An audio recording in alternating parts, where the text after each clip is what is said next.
Hello and welcome to another live stream. My name is Shane Olson and today we're going to be getting into the Halloween spirit and sculpting a vampire by an artist named Character Cube. I think his real name's Kenny. But yeah, I saw this concept, thought it looked really fun. So figured we could sculpt it on up. So anyway, welcome. Hello guys. Make the sphere big, hide the ruler.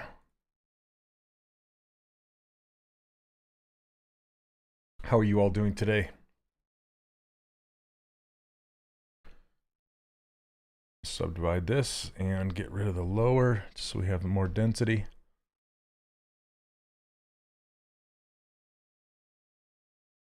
Hey Jace, first from Jamaica, welcome. You know, I think I'm gonna grab this color right away. This kind of pinkish color. And fill it. It's kind of this purple, weird color. Wow, from all over the world today, welcome, hello. Thank you, thank you. All right, and I just got back from the ZBrush Summit last weekend, not this last weekend, but the weekend before. And what a fantastic time. It was so great seeing all my old friends and all the people that work at ZBrush, Maxon. Yeah, it was great. Okay, let's look at this cranium here. What do we want to do? Maybe stretch it out like this. I kind of want to square it off. Got this really squarish head. Kind of push it in on the back. Yep, there he is. I forgot. Yeah, so this Mickey right here. So while I was there, Lychee Slicer was one of the sponsors. And Lychee is ran by my old friend Thomas. Thomas used to be employed by Pixelogic. He ran their Japanese branch, but he's actually from France. And so he was there with a booth with a bunch of his employees, and he you're in a waiting list for what? And anyway, he had a bunch of printers there, and he was showing off his slicer. Lychee is a 3D printer slicing application. And Alice, you can get it on my website, 3dcharacterworkshop.com. This right here, 3D Character Workshop. And it's right, here's what it looks like right on the front page. I just grab them right there. Or right here. Okay? So, anyway, he had a bunch of printers there. And he was like, hey, does anybody have any files or characters or objects that they'd like to get 3D printed? And I thought about it and I'm like, oh, I know one. And it was a freelance job that I did for QFigs, and unfortunately QFigs went out of business recently. So I had this file and I wanted to print one for myself. So I gave it to Thomas and he went through and painstakingly did all the supports and got it ready for printing. And it's right there on my shelf. I'll show it to you guys in a little bit. What's up, Brad? Welcome, welcome. Okay, so let's push in these eye sockets and then I'll add the cheeks. Yeah, it was a great time. I stayed with Paul Gabry. Fantastic host, Paul. Thank you. If you're watching, thank you for letting me stay with you and your wonderful family. Hey, what's up, Josh? Hey, Rice. Okay. So, eye sockets. Let's get these cheekbones. I love how exaggerated this is.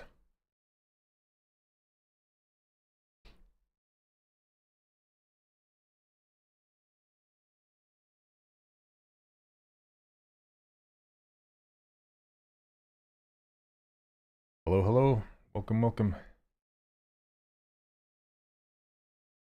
I loved the Gentle Giant talk they did there. And I was actually able to meet the owner of Gentle Giant and one of the guys he works with named Jason. He's like a resin alchemist, that guy. He was telling me why a lot of my prints turn out brittle. And if you leave your prints in the isopropyl alcohol too long, they get brittle. I did not know that. So that piece of advice alone was worth going to the summit. Hey, Ian, how are you doing, man? I got to spend a lot of time with Ian. Ian is tall guy. So is Paul. Paul's also tall. That's like a Dr. Seuss rhyme.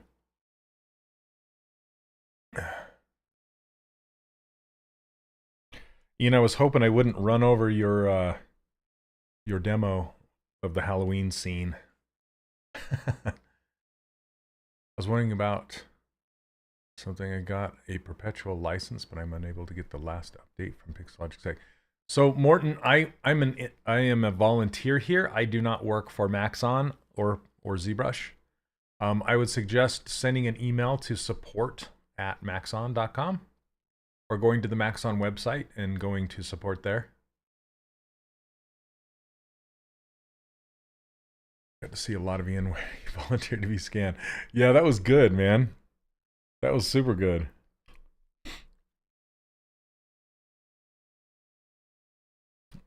Yeah, Gentle Giant did such a... So if you haven't seen the Gentle Giant presentation from the ZBrush Summit, I highly suggest you go back and watch it if it's available. Is it available, Ian?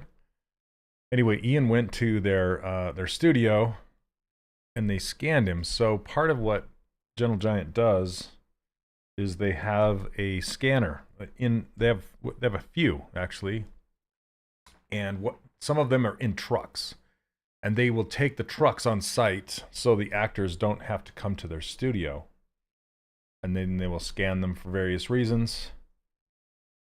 And they scanned Ian. And they turned him into a Na'vi from Avatar. Yes, a blue person. So that was really fun to see. And they did a really good job making him look like Ian. So that was pretty cool. And they also had a truck. It wasn't Gentle Giant truck. Ian, who had the truck on site? They had a scanning truck on site from a different company. And if you were there at the ZBrush Summit, you could get scanned for free. And anyway, I'm looking forward to them sending me my scan. I don't know what I'm going to do with it yet. Maybe a Na'vi. I don't know. The scan truck. Okay, right. Yeah, I knew it wasn't Gentle Giant, but I didn't know who it was. That was fun.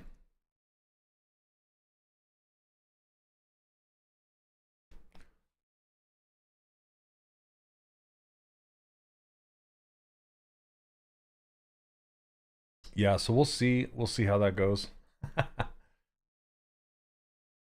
But I was able to visit the Gentle Giant studio once, way back in the day.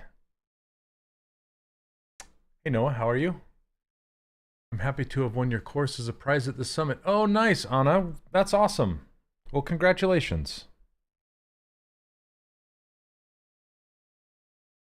That's great. Hopefully they'll reach out to me soon and I'll give them the information.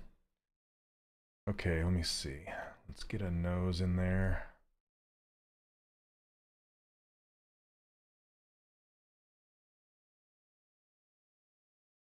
Yeah, that's great. If you guys don't know what she's talking about, I teach an online course called the 3D Character Workshop. I've done so for the past, I think, 6 years now. It's going on 6 years.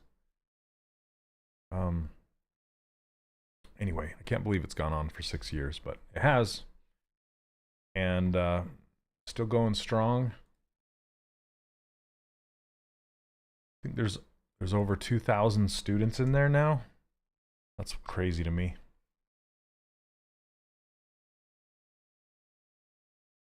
Question about the knife curve tool.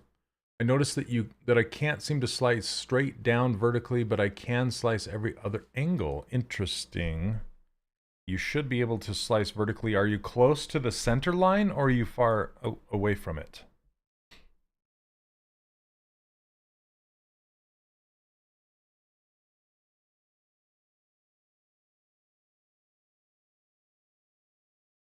Yeah, it's character cube. Here, let me zoom in on, I believe his name is Kenny. Character cube, look at that, so great. He has so many awesome concepts.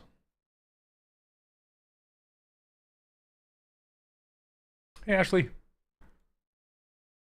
Welcome, welcome.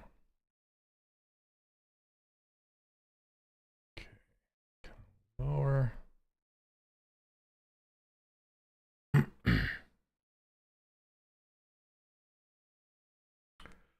If I purchased your platinum package, my student ship ended last month. Can I still benefit from Maxon 1 bundle? I believe so, yeah. They were having some licensing issues, but yeah, I think so. Do I ever make UDIM UVs? Not really, because I've never really worked in the film industry. I've always worked in games, and that's typically a game character will have one UV space. Typically. Sometimes not. Thanks, Paul. Welcome.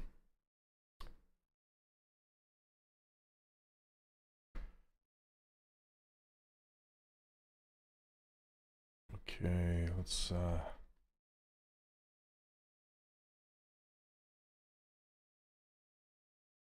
my heart goes out to, I just have to say this, my heart goes out to all the conflict in Israel happening right now. One of my students informed me that he's involved now, and just hurts my heart. You know, thoughts on the ZBrush on iPad announcement? I'm excited because I use my iPad more than any device I have, and I would love it. I would absolutely love it because I'm currently using a competing software, and I would love to have the option to use both, or you know, whatever. I'm just happy to be able to take stuff on the road, you know. And there's also Forager, there's Procreate, and there's all sorts of stuff. So it's really exciting where things are headed with that.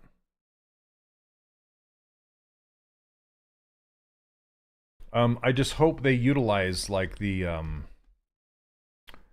touch navigation. And I hope they take the opportunity to kind of streamline things, because an iPad is a much smaller real estate, has much smaller real estate, like not as much space. So I'm a little concerned with all the UI fitting in that smaller space. So I hope it does. I hope they take advantage of the opportunity and really utilize the space and the touch navigation and the pen. The Apple Pencil is probably my favorite pen device interface, whatever you want to call it. I don't know what this is looking like yet, but it'll get there. I'm going to subdivide it, delete it, and then I'm going to do a flood fill. Okay. Do you think make Roblox game character sculpting? No, probably not.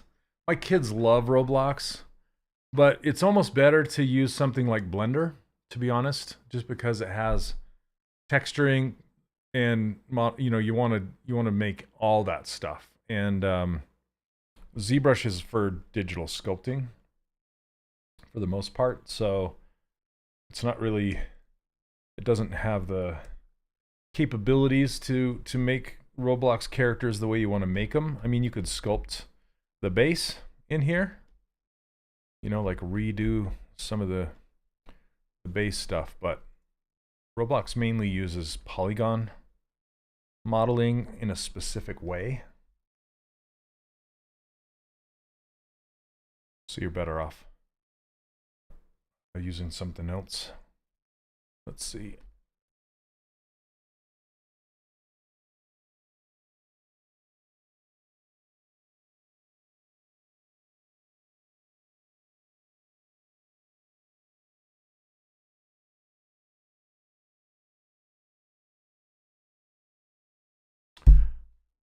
My nieces love Roblox as well. I opened it up once, but I had no idea.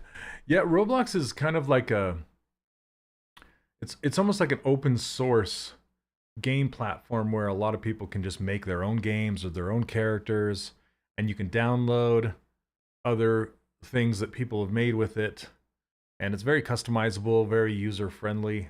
But the graphics are really low, so you can actually get a lot of information in there. It reminds me of Lego, sort of. But yeah, my kids love it. Let's see. I'm going to split this off into its own group. Let's see. How's it using? I see film. I mainly use Blender for rendering, so like Eevee or cycles. But I also use like Redshift if you have that. But the pipeline is just fine. The biggest thing is you have to delete the subdivision levels, like the lower subdivision levels. Otherwise, it goes to the lowest and sends that over. All right, Dan, thanks for hanging out, man. Thank you. All right, dude. So yeah, that's mainly what I use it for. Let's see, what else? Hey, could you please explain what a flood fill is? Yeah, so it basically is tessimation. And you can find that under the geometry menu, under Tessimate. It's right here, and here's the slider. It essentially will fill your geometry with Sculptris Pro geometry, which is dynamic topology. The topology will look something like this. So rather than, you can Z-remesh it and get a similar result, but I know that I'm going to eventually stitch these objects together, and I want to kind of match the density. So when I stitch it, it will give me a good stitch, and then I can just blend it out. So that's what this this slider is. It's a flood fill of that tessimation. So, and it's nice because it caches your original object. So if you move this slider and your triangles are like too dense or too light, you can slide it again, and it will give you a new result while caching the original stuff in there. So yeah, it's really nice, and it works really well with Sculptris Pro because it's essentially dynamic topology.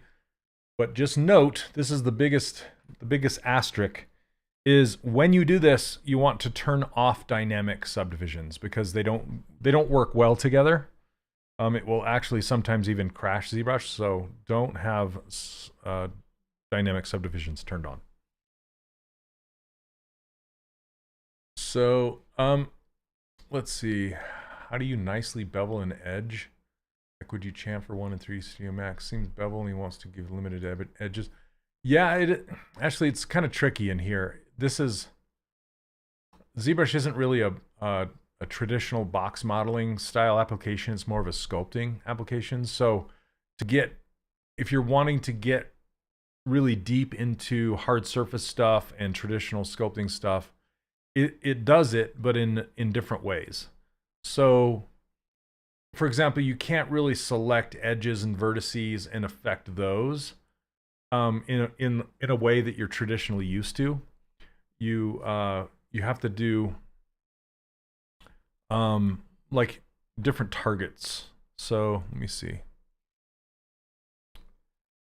Hold on a second. I'm just going to insert a star and then replace it. The pink head is kind of disturbing. I'll just replace it with this cube here.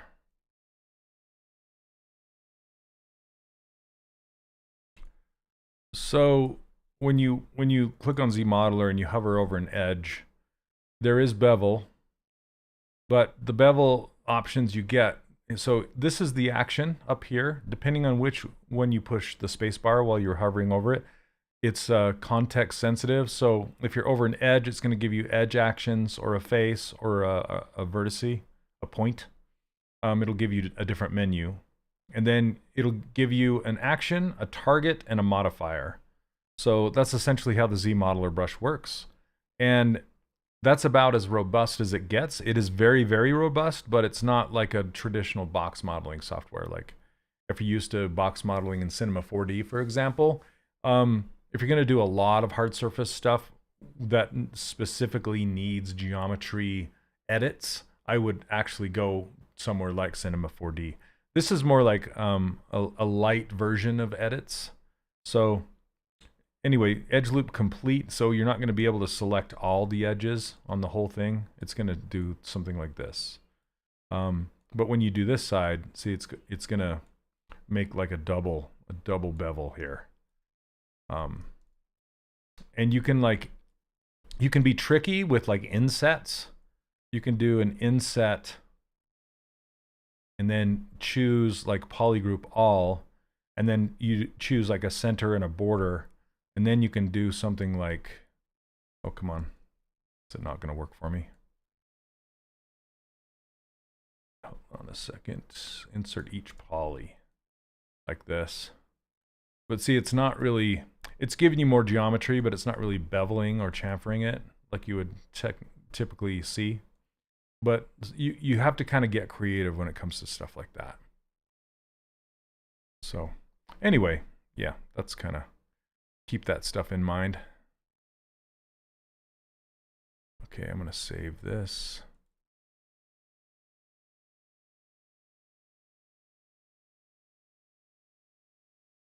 Okay, let's see, what is this?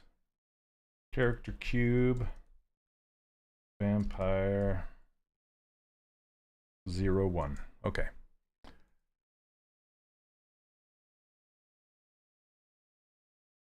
Okay, let's see. What else did I miss? Are you interested in making a full character like you did before in the lives? I'd like to see a full character build once again. I typically save that for my students. So inside my courses are full characters. There's 3 full characters. I might do one eventually. I mean, I do smaller ones, but not with a whole bunch of detail. Because they just kind of span over too many live streams, you know?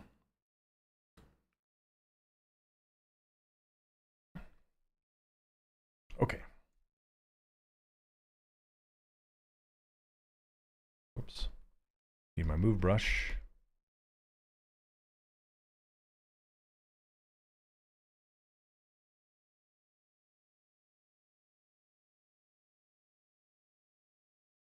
Just gonna push this in.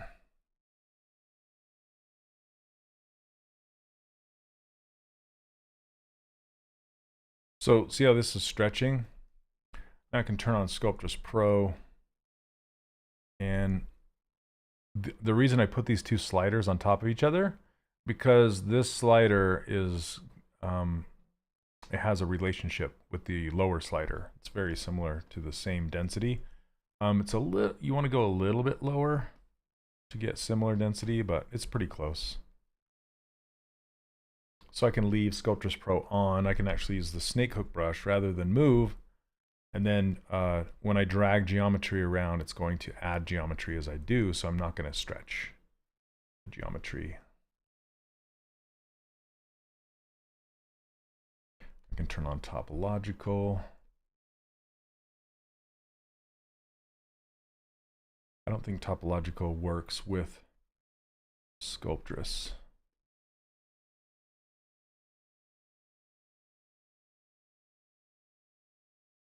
Hey McBobbles, how's it going?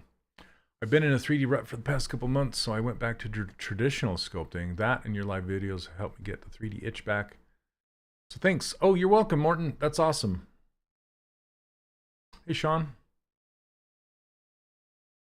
How are you? How are you? Okay, now it's complaining that I have topological masking on. Okay, It's got this like this kind of peaked out gum line here. I'm gonna turn Sculptris Pro off just for a second. And I think I'm gonna start to stitch these things together pretty soon. I wanted to give them a nostril here while it's separated. Oh, are you really? I just sent an email out to Maxon today, and hopefully I'll hear back soon. So if you don't know what he's talking about, if you purchase my Platinum edition of my course, it comes with a 6-month option to purchase the Maxon 1 educational version. And it's been their educational license system has been having some issues recently. So did your trial finish?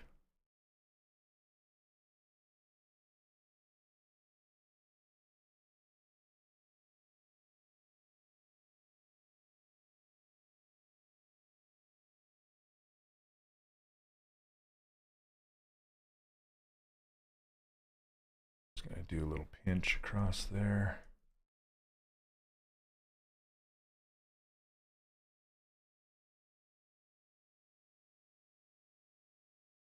Great little nose, thanks. Let's see. I always have a hard time with a blank sheet of paper.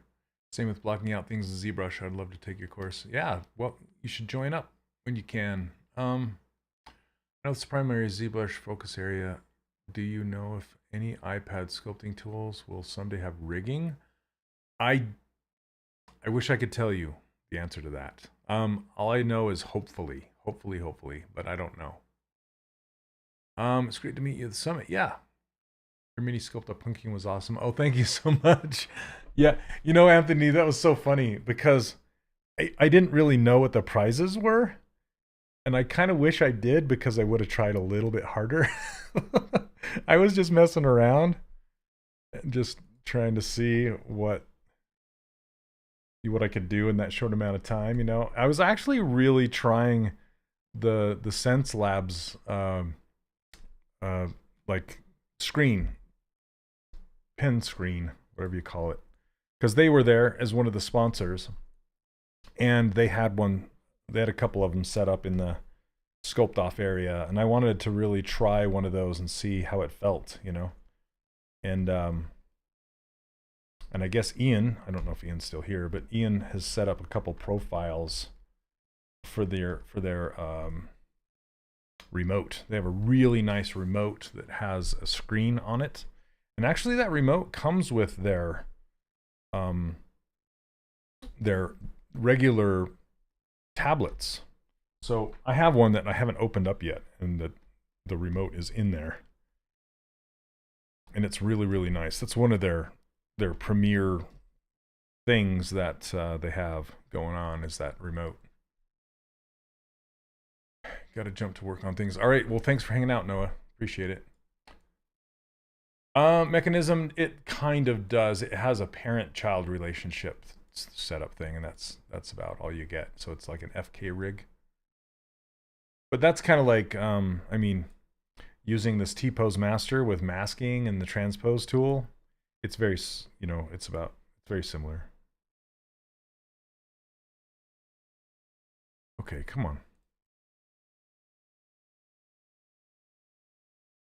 Why doesn't Sculptris turn off? There we go. There we go. Okay. Didn't mean to do that.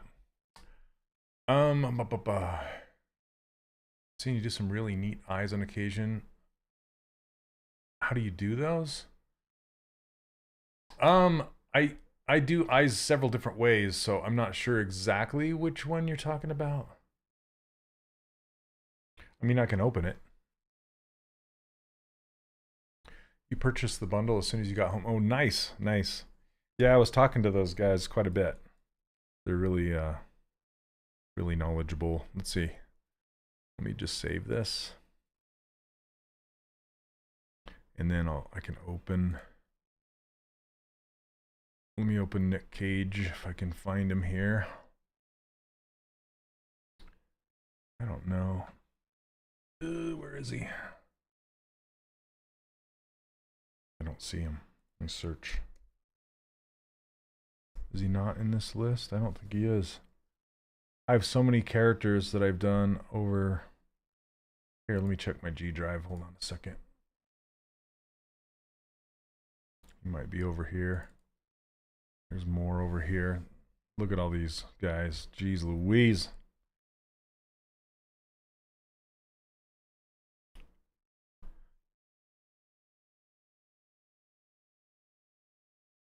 Nick Cage.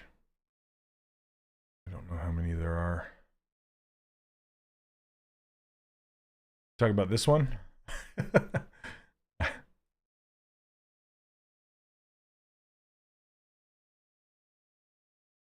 This was a fun one. Not feeling bad about my file systems. Oh my gosh, dude. Yeah, I'm the worst. That's my ADHD brain. It's just like, bleh. Let me look over here. It's the worst. My brain. So this eyeball, I just hand painted it. It's really simple. It's just a sphere with hand painted eye on there. So basically what I do is I paint a dark circle to start with, which will become the outer outline of the iris. And then I do mask by color, and I mask it off so I won't accidentally touch the white part of the eye. And then I'll make a smaller brush, and I'll bring the mask in slightly, and then I'll paint this lighter blue down here, which represents the light bouncing off the bottom part of the iris. And then I will paint a pupil in there, and then I'll fill it with a material called toy plastic, which will give it this highlight. And that's pretty much how I did these eyes.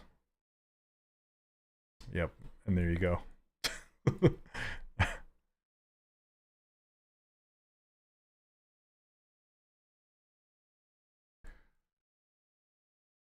Oh, no worries, Morton. It's totally fine.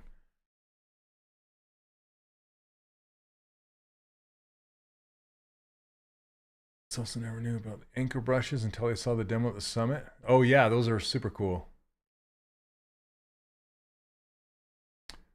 We can assign different materials to different things. Yeah, so you have to kind of think of materials like a wrap on the outside. So the polygon paint is the color, okay, and then you can put a material on the top. I typically just stick with Skin Shade 4 because that's the one material that lets the color shine through the most. But there's all these materials in here, and toy plastic is one of them. But you can see some of these actually have color, like this reflect red, and that's actually going to mix the red with whatever poly paint color is underneath it. And if I select it, it's like a temporary like cover over the top. It's like a clear coat on a car, or like a paint coat on a car, or if you've ever used those sleeves for Easter eggs that you can like warm up, and you know, if you dye the Easter egg a color and then the sleeve is on the top of it, it's kind of like the sleeve thing, or like just something on the top. Just think about it floating on the top, and it's like semi-transparent, and it will affect the poly paint underneath. So it's not actually filling your object with the material. It's kind of giving you a preview. If you want to actually fill your object with a material, you go to like a paintbrush and select material, which is M up here. RGB is color, it's poly paint, it's the color, and M is the material, the clear coat over the top. Okay, so if you wanted to fill this with that material, that's how you would do it. But like I said, I usually stick with Skin Shade 4, which ships with ZBrush, so then I can see my colors really good. All right, it's great for eyes. I completely forgot about using shinier material. Yep. I meant you can have more than one material at a time. You can, but it'll put a weird edge around the material differences sometimes.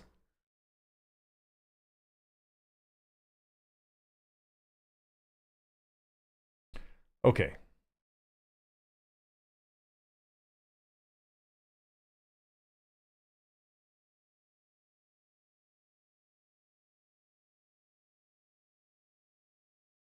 Select this color again. This weird pink color.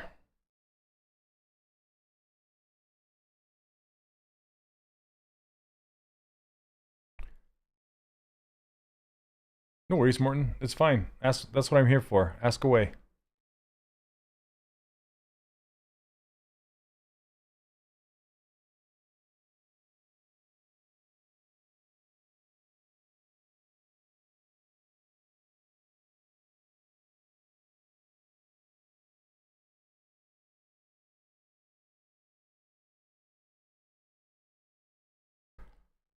Okay, see how I'm kind of running out of geometry?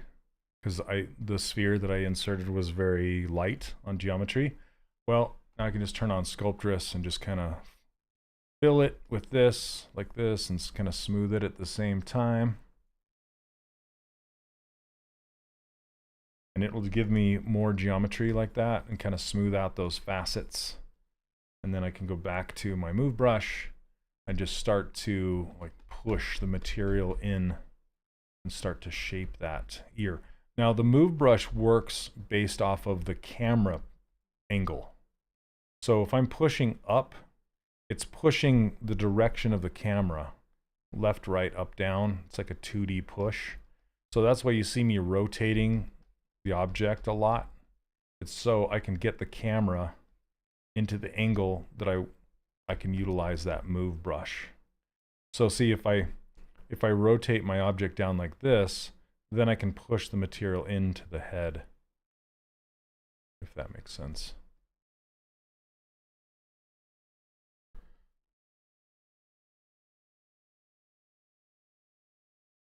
Okay, I'm kind of making these little cups. And most of the time I just use a move brush. I'm not, everybody's like, what brushes do you use? Hey Ryan, how are you, man? Oh yeah? It's kind of a dangerous path, I'm not gonna lie. Because you can get into trouble with it. Because it's so dense that you can make details very, very quickly. And you shouldn't get into details until your blockout is done, right? So it's kind of dangerous. Go.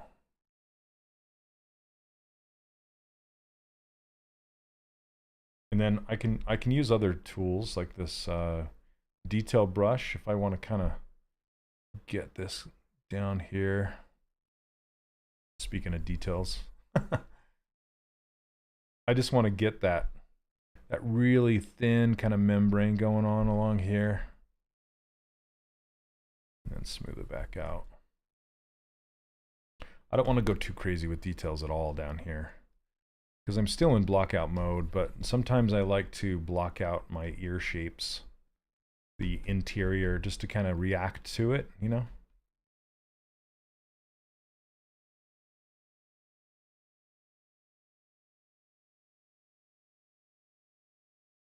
Just kind of make that. And that's why I love Sculptress Pro, because I never run out of geometry. I still just keep going. Whereas if I use like a different method, there's a good chance I'm going to run out of geometry. Then I'm either going to have to re-dynamesh or ZRemesh or remesh.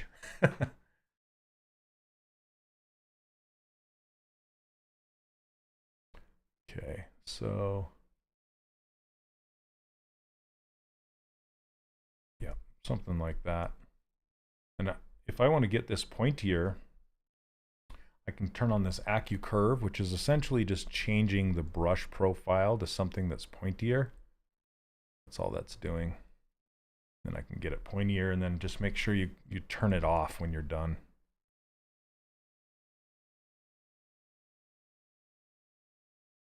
And now it's a little too long. I'm just making it a little more stumpy. Did you do the Venom sculpt for the Disney Infinity line? It's my favorite. Yeah, I did with along with Irene Matar. So she helped a lot. I just did the basic T-pose of him.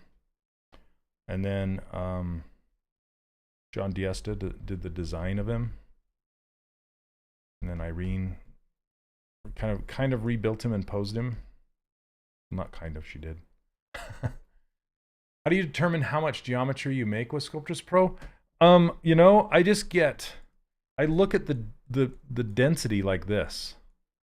So it's kind of like I hate to say it's a feel, but any lighter than this, it's going to move too much. And any more dense than this, it's going to be too heavy and I won't be able to smooth it very well. And it will also possibly slow down ZBrush. So it's kind of this medium.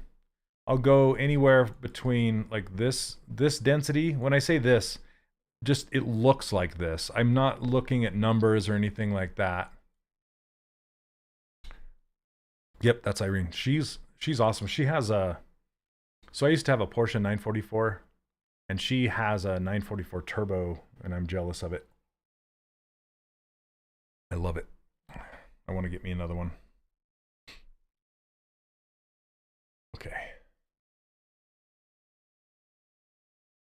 What kind of CPU? I don't want to say because I'm kind of embarrassed. I'm in the middle of upgrading. It's a Ryzen 1700, like a AMD.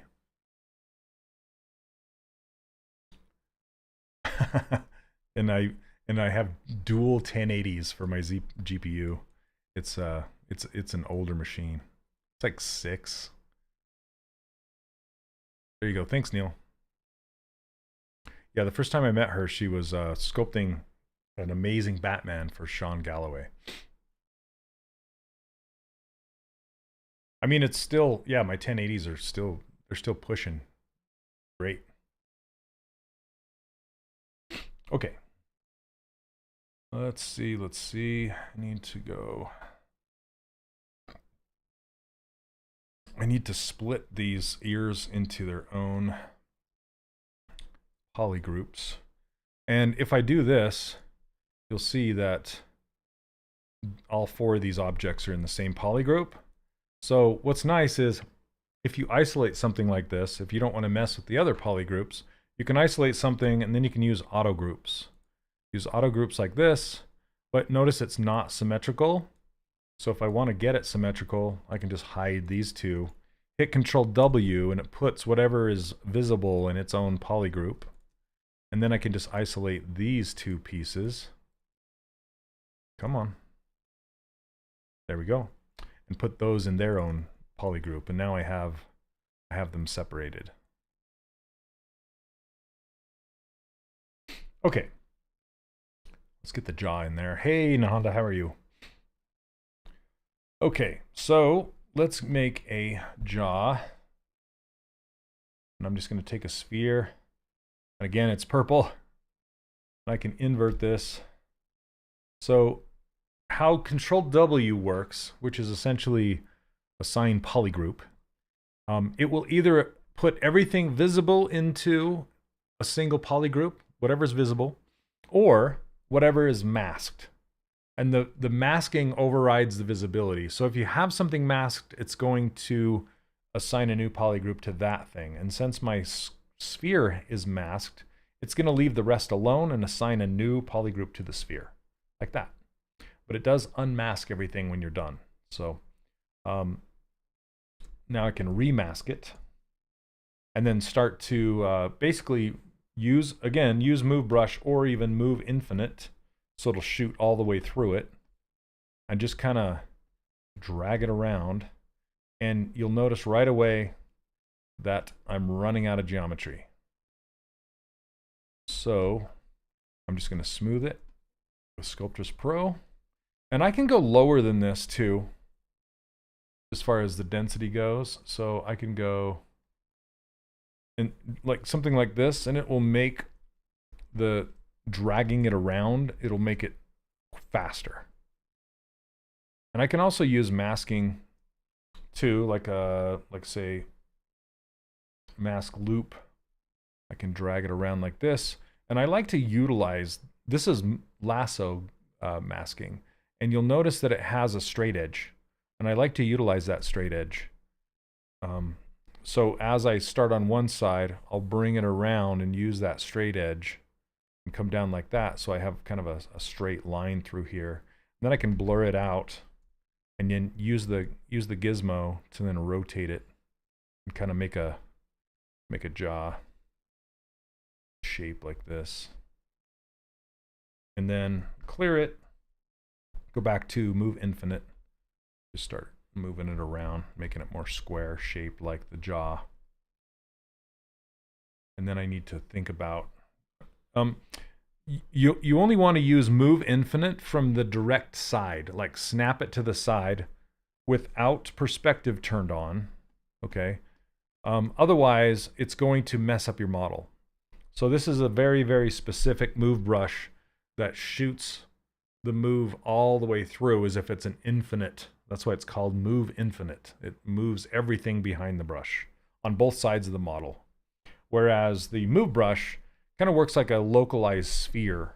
I mean, it looks like a disc, but it works more like a sphere if you think of it that way. Okay.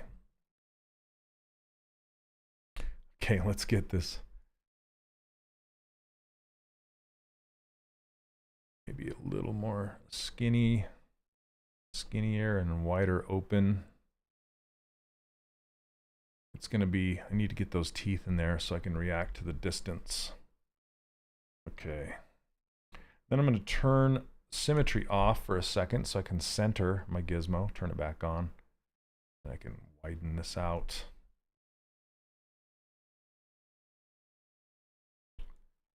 Okay.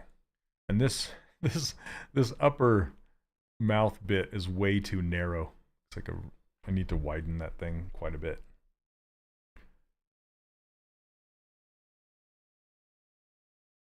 Okay.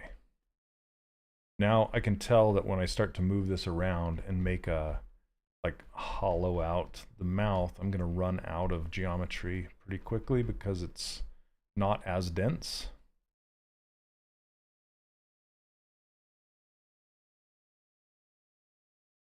What's up, James? Indeed. I'm here for it. I'm ready. I hope it will work on an older generation iPad. We'll see. I have a 3rd generation pre-M chip iPad.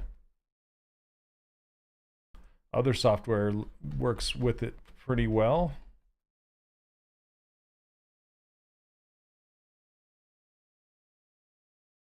Okay.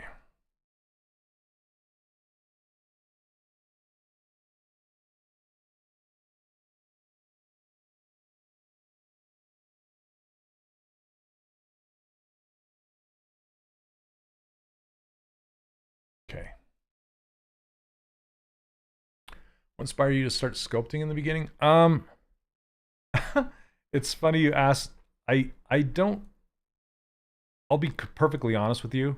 I was never really that great of a sketch artist. I loved to draw. I loved to paint. I did airbrushing for a long time. But I never felt like I was that great at it. And then as soon as 3D came around, and it's funny because I really wouldn't do clay sculpting that much either. I did mess with it here and there, you know. I just didn't. I don't know if I didn't have the patience for it or what. But when 3D sculpting, actually 3D modeling came around, I was fascinated by it, and I would just spend hours and hours and hours modeling characters, box modeling characters, like traditional modeling. This was way before ZBrush was even a thing. So I would just sculpt tons and tons of characters. And when I was in school, I went to the Art Institute of Seattle. While I was in school, I just got really good at modeling characters, and I co-authored a book on 3D Studio Max modeling called it was actually called 3D Creature Workshop. May have been where I got my name from for my 3D character workshop. So and that was a lot of fun. And I did get into animation for a while. I was an animator professionally for about 5 years of my career. But I always went back to, like, when I'd go home, I'd always go sculpt or model characters on my own time or freelance them or whatever. And I just found that I had a knack for it, you know?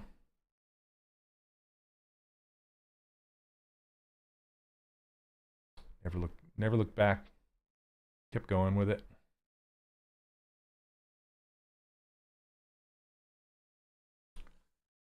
ZBrush is a really great tool. Yeah, I love,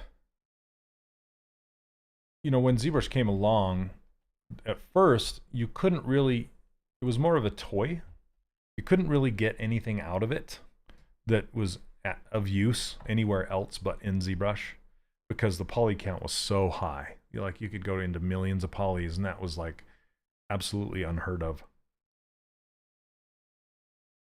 So you couldn't really use it. You couldn't use it in games. You couldn't use it in film.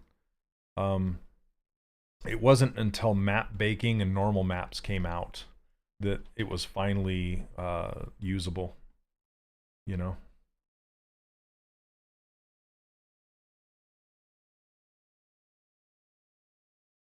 Yeah, 3D printing came later than that.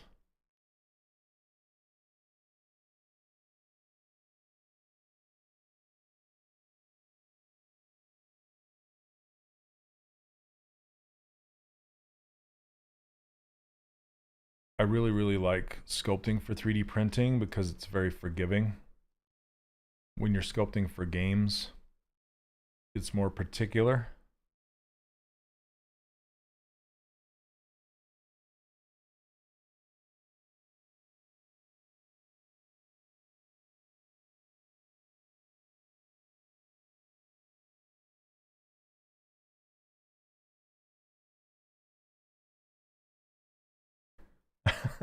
It's like old man vampires, gummies. He has no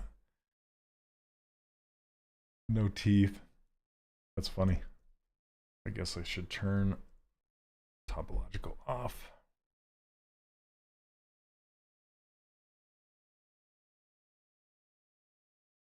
I remember Maya 7.0 Unlimited, my first box modeling. That's, yeah. It's fun. It's fun to hear people's history with box modeling. My history was Corel had a modeler. I think it was called Dream. No, what was it called? There was True Space, which was a super cheap modeler. What was that Corel modeler? I'm trying to remember. And then before 3D Studio Max, it was called 3D Studio 3.0 in DOS. This is how old I am. Okay, it was in DOS, and this, you know, before it was in Windows.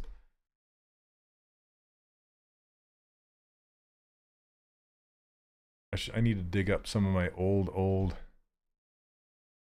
Hey Brad, how's it going? So Strata was developed in southern Utah, and it was used to make mist. You remember that? And that was a Mac-based 3D application. Really, really well done. But they eventually came to work for a company called Sapphire, which is where I worked. And then they were called Sapphire South, and they would help us make video games at the Southern Studio. Pre-Autodesk days, yep. And then when I went to school, they had Silicon Graphics workstations with Alias Wavefront, Softimage, and auto, you know, yeah. Here's what I found. Oops, shush. And Autodesk, the 3D Studio in DOS, yeah. Crazy.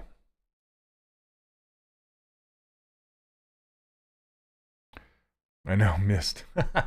Ray Dream Designer, thank you, Mike. Oh my gosh. Ray, I knew it had the word dream in it.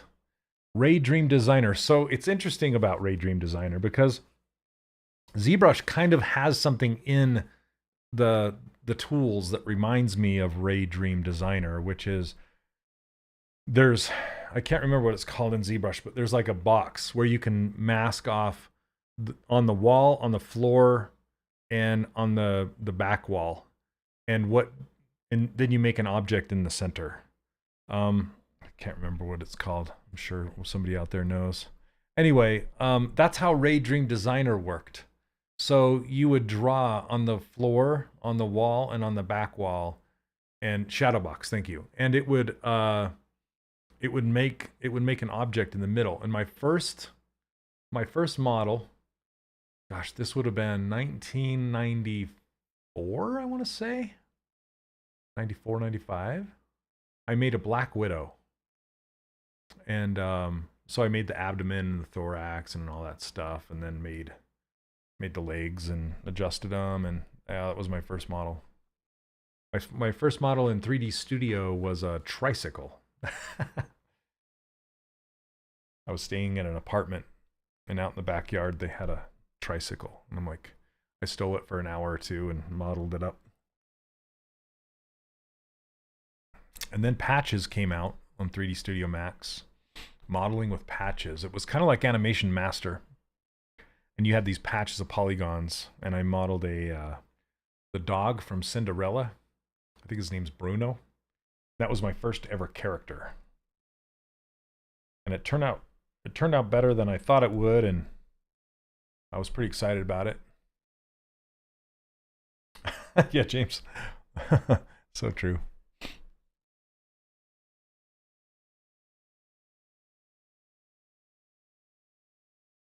I'll have to dig up my old models. They're on some hard drive somewhere.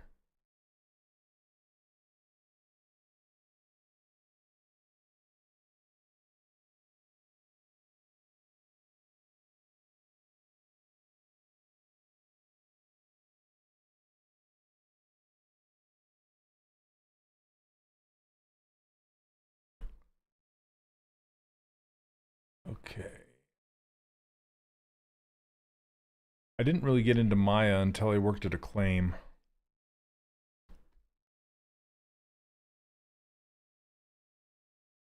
Some guys at Acclaim taught me how to model in Maya.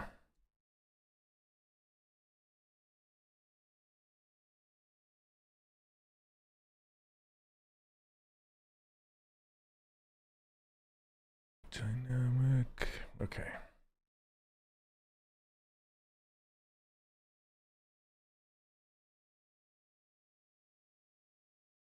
I didn't really use Softimage too much.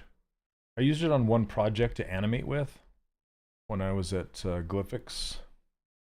Glyphix made Advent Rising for Xbox. I was working on some cinematics for another game while I was there. And that was a dream to animate in. Oh my gosh. Because I mostly animated in Maya, which was fine. That's what most people use, but animating in Softimage, oh boy. It's just the curves looked how you expected them to look based off of what you saw with the motion. It was awesome. I still remember when I got introduced to ZBrush in class, was so lost. Yeah, ZBrush is its own beast for sure.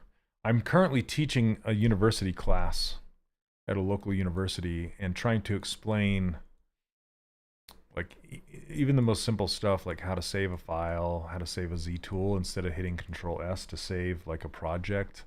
I like to save Z tools instead, and just explaining to people why that's a thing and why you should do it that way. Or like loading up images like this.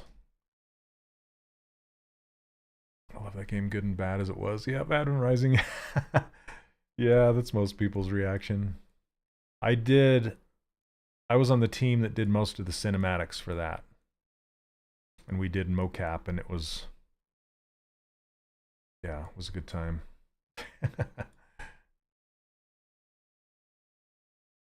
Okay. Let's do it again I'm going to do lower eyelids. Excited to try out the new Procreate animation app. I am too, actually. I'm not really into that, but when I was in school, I learned from an old Hanna-Barbera animator. And that's how I learned how to do 2D animation. His name was Paul Gruel.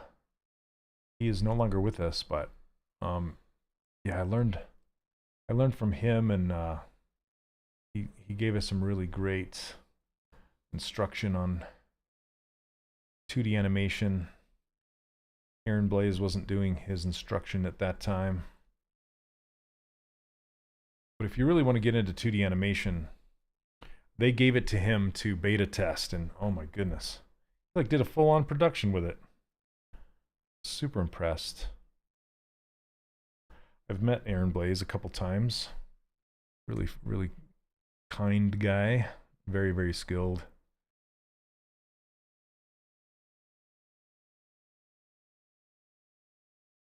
He would go to CTN, which is Creative Talent Network. I'd see him there every once in a while. The ZBrush app next year, yep. Might need a new iPad Pro. So the thing with iPad Pros is the M3 chips are coming. I don't know when. And then they're also making supposedly they're making a larger iPad, like a 14-inch. So mine is like a 12. Mine's 3rd gen. And it's still really powerful. Like when I use like Forger and stuff, it doesn't wince at all. It does a good job. School insisted we use my box because it was part of the Adobe pack. Oh goodness. That was a waste of time. Yeah, no kidding. Yeah. There are stories about Mudbox that maybe I can share on my own channel someday.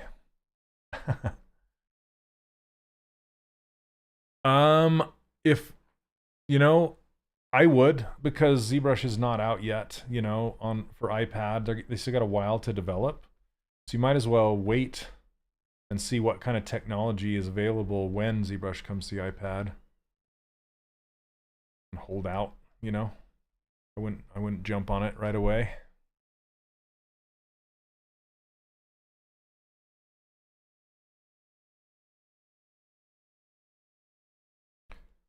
So the biggest leap, though, for those of you that can't really afford a new iPad, because they're like $1,200 plus, right?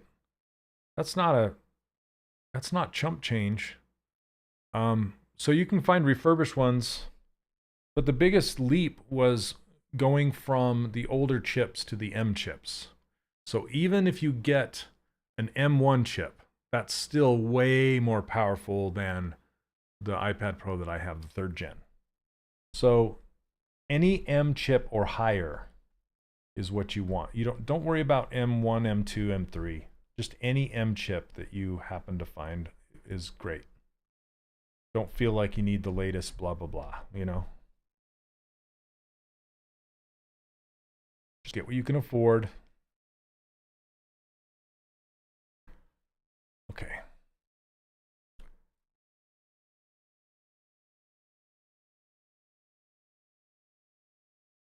I want his eyes like way open, like he's surprised, like he's like happy. He's like, yeah.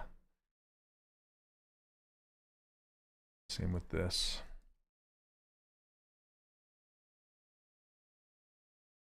So do you guys know the story behind the M chip? Like why it's amazing?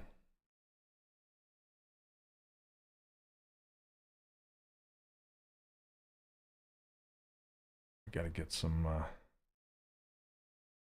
tablet or PC or Mac. Always might be surprised by it. Yeah. The thing with an iPad is you can easily take it with you, or even like sculpt in bed. I've done that before, and it's there, it's available, it's accessible. So my daughter would take some horse riding lessons, and while I was waiting for her to get done, I would just sit in the car and sculpt away,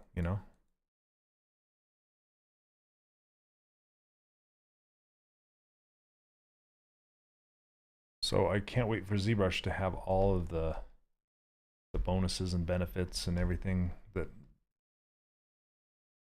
Even though this guy doesn't have a neck, I'm giving him a neck. I'm gonna make it pretty thin though.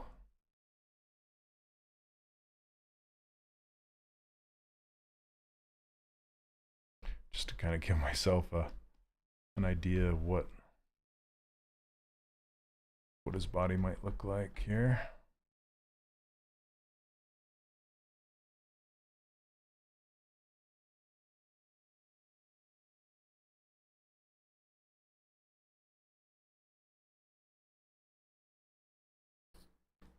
You know, so here's the thing. This is just my opinion. I think the M chips. Well, the M chips are in the MacBook Studios.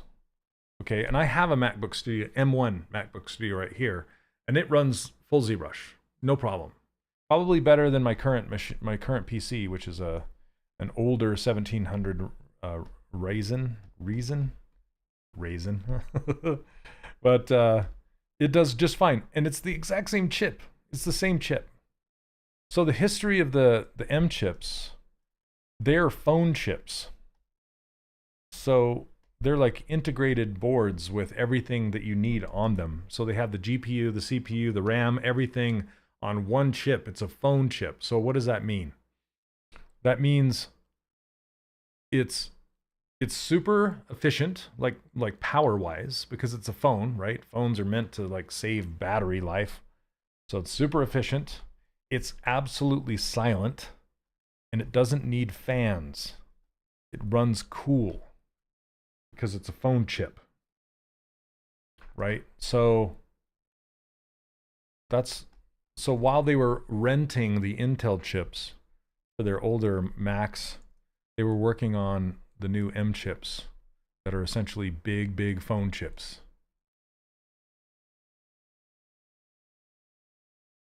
Second you go Maya, well, you're not going to be running Maya on an iPad, but I've done video editing with it, with my M chips. That's what I bought it for, and it screams. It's so fast. But yes, it's very specific task oriented, those chips.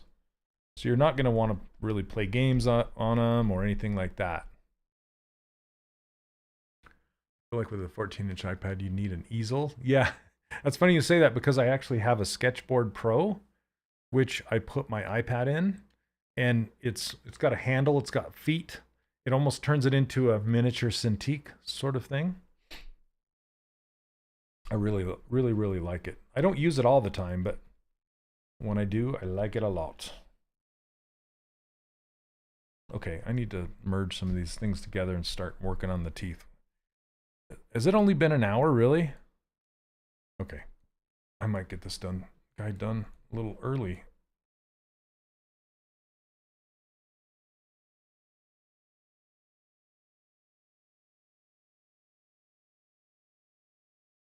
Okay, I really need to work on this cheekbone here. All right. So let's merge some things and smooth some things, and yeah, let's get him looking better.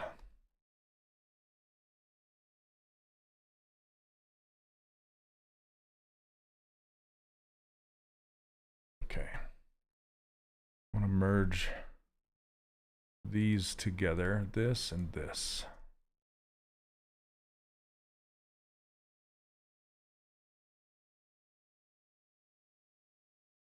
I can never remember between mask and unmask and hide and like which works with what. Like ZRemesher works with like hide and show, and I think the stitching works with masking. Am I right, Neil? Is that right?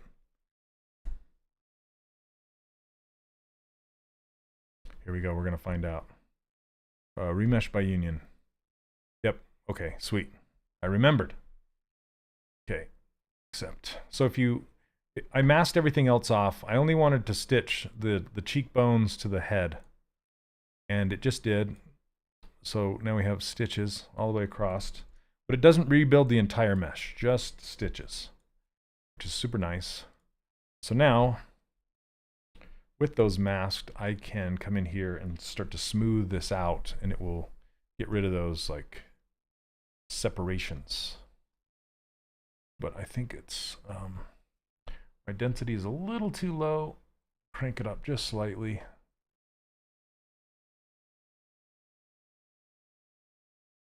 What's nice about Sculptris Pro is I can just add density in the areas that I want it. So like, I don't need this density on the back of his head. And I didn't turn on symmetry, so let's mirror this across. Turn off local symmetry. Mirror. So whenever you do remesh by union, it will turn your symmetry off, and more often than not, I forget to turn it back on. Neil's my co-pilot, and he tells me. Okay, let's do a mirror and weld. Okay.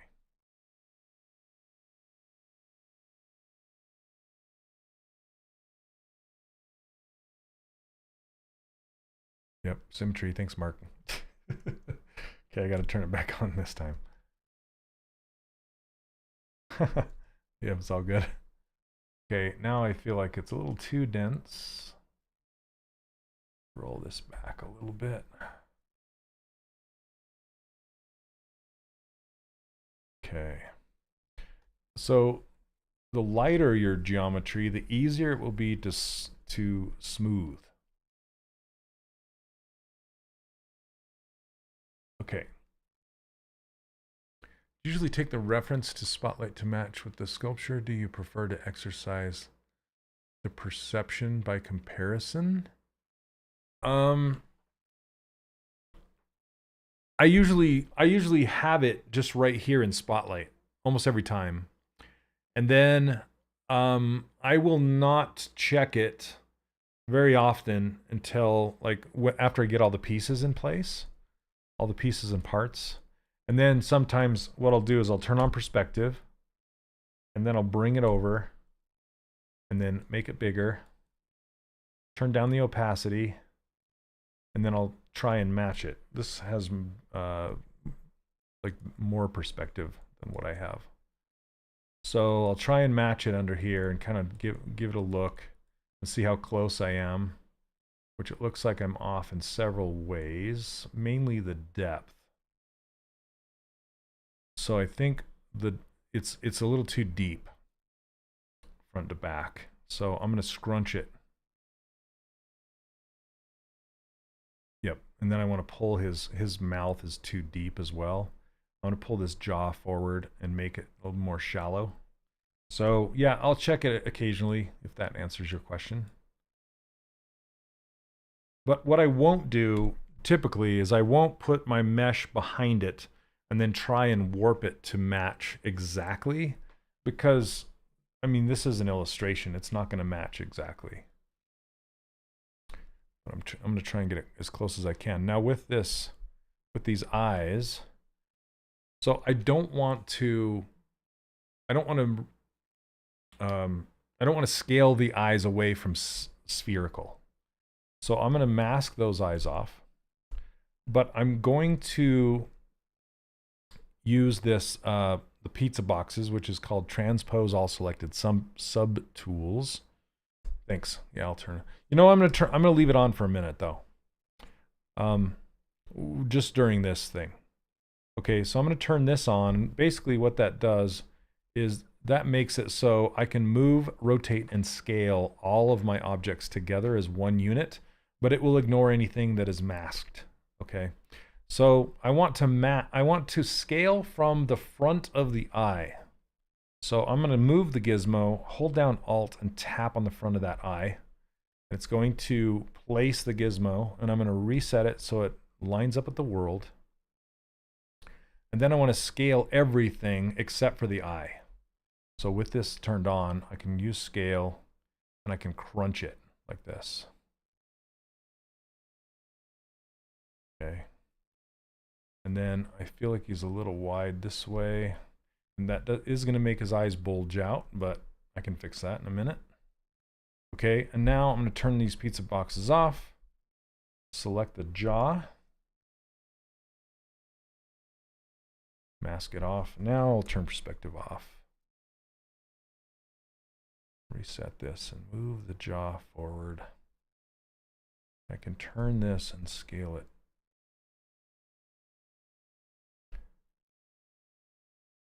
Maybe get a little wider, not so far away.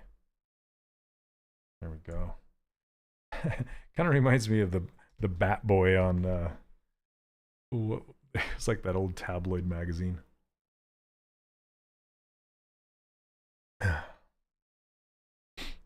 Hey Bunty, welcome. Okay. Any other questions that I missed? If I miss your question, please ask it again. Sometimes I don't always see people's questions. Okay, so for this, looking at the opposite side, we have a peak right here. And on looking at this side, I think this peak is in heavy shadow.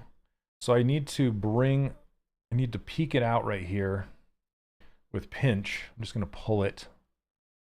But I don't want to affect this mouthpiece right here. So I'm going to hide it for a second. It's going to look funny. And then I want to turn down my intensity on my pinch brush and just slowly pull that whole thing forward like this. And then bring it back. Okay, and as you notice, it stretched the geometry right here. So I'm going to add more tighter density a little bit. Just fix the stretching on it. It looks like an old homeless person or something. Okay, come on. There we go. No. I want to put both of these in the same polygroup. So I have two polygroups here. If you want to select two polygroups at the same time, what you can do is hold down Control plus Shift and select a shared vertex. So if you select one that is between this red and this green, it will hide everything except for both of those. If you don't do that, if you just click on one, it's only going to isolate the one. So if you want them both, click on a shared one, and there you go. Now I can hit Control W, and it puts them all in one polygroup. Hey Tavo, how are you? Just want to say I'm really enjoying your commentary as you work through your scope. You're welcome, Brad. Thanks for the kind words. I appreciate it.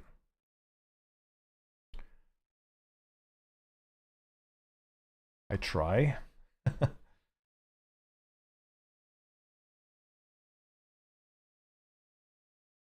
So I'll just kind of go through here and pinch this out.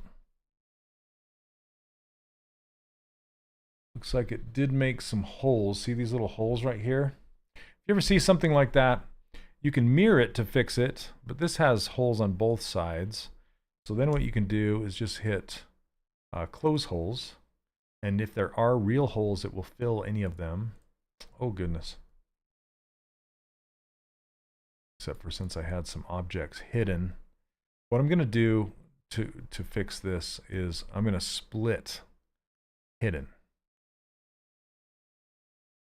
Oh goodness, I broke it. Hold on a second. I'm going to crash ZBrush. I can feel it coming. Hold on a second. Ooh. Where are you? Come on. Show me.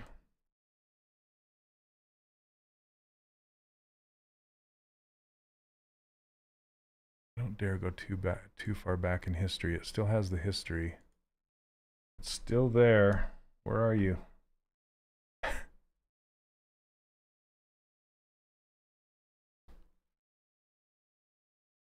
Oh gosh. Okay. I'm just going to save this as a new thing just in case.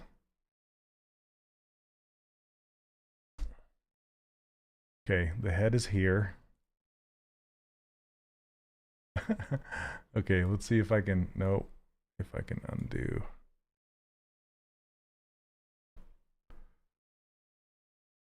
Sorry, I'm gonna try and fix this. Okay, before I go any further, I'm gonna shut down ZBrush and reopen it. right. I went into the realm of no return. I think the close holes with hidden objects did it. So this is how I prepare my concepts. Is I will, here, let me go back here. I will make the black background 100% black, so it drops out like alpha. And you can see this is a little lighter gray. This is how I prep those to look like stickers in ZBrush. Okay, here we go. Let's try this again. And I don't know what, you can always check quick save. Let me check quick save. So 493. Okay. It looks, I don't know how much before, what I missed here. Yeah, so this was pre-stretch. You know, pre-scale. So if anything, I can roll back to this version, but let's load the crazy version. Okay, tools. Okay.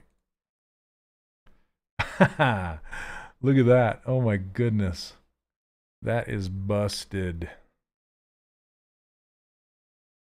It doesn't save.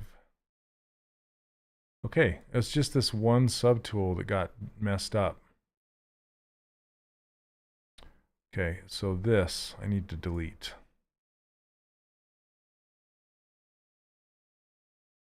Okay. Let's see. Okay. Looks okay. This was pre. Okay, so what I did basically was hide this. Let's get up in there. So I can pick a shared vert. Control W. Okay, now unhide these. Oh, this was before I did the mirroring. Okay, so what I'm going to do. Hey, look, Lori, how are you? Load in that image. So, Lori, this one does not have pupils at all. Now that you're here, it reminds me of pupils. So I did it on purpose this time.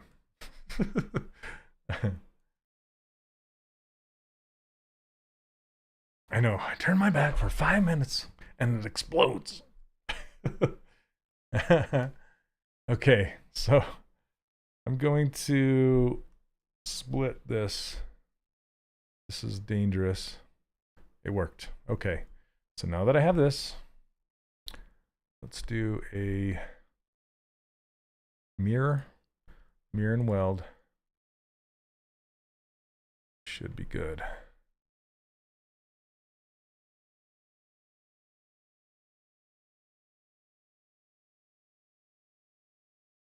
Okay. Should probably, okay, maybe merge this back, but I wanted to fill the holes. See, there's still some holes in here. Now, one thing you can do is turn on Sculpting Pro and just kind of smooth that out. Looks like I need to go down here like this. And it'll do one of two things. It will either make the hole larger or it will fix it. But that is definitely a hole that I need to fill.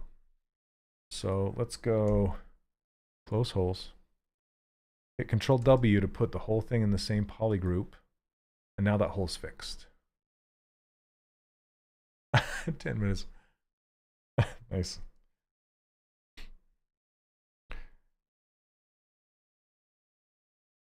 Looks like there's a weirdness up here too. Okay.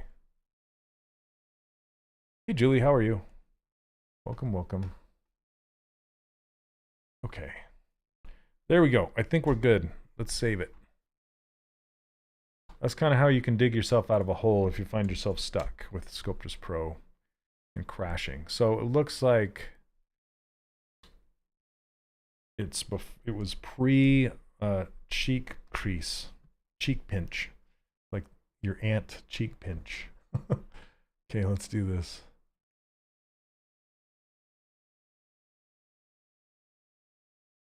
That's a pretty sharp crease. That's okay. Because we're going to smooth it back down. A little too strong. Go down in intensity.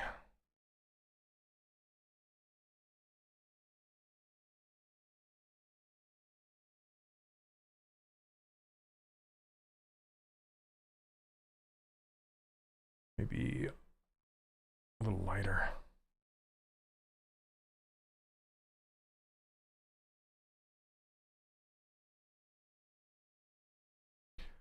That will just kind of destroy it. If you want to keep the crease,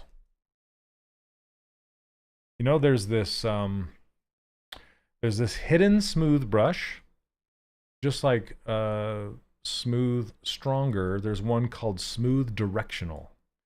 So like it's going to destroy it if you have Sculptors Pro turned on and you're trying to crease something. It's going to destroy it anyway.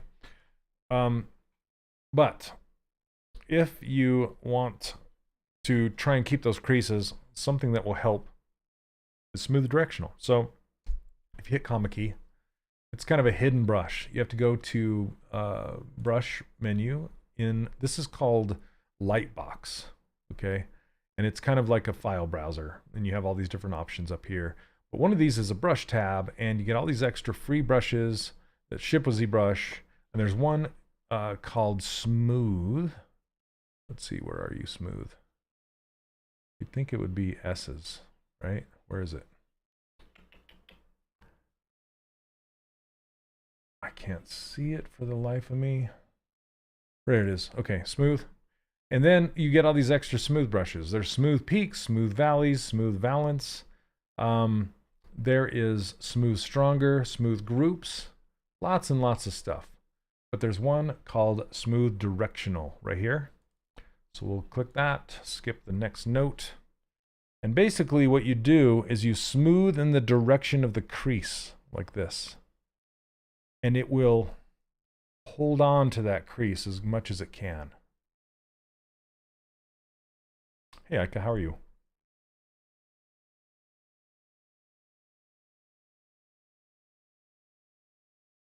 You have it saved on your UI next to smooth? Yeah. Hey. I don't use it that much, so that's why I just go get it. Plus, it's weird when you get those brushes that are in those extra folders, like Smooth Stronger. They don't stick to your user interface for some reason. At least they don't stick to mine, especially when I share them, because I share my brushes. By the way, if you want these brushes, you can go grab them on my website. It's 3dcharacterworkshop.com. You can go get them over there.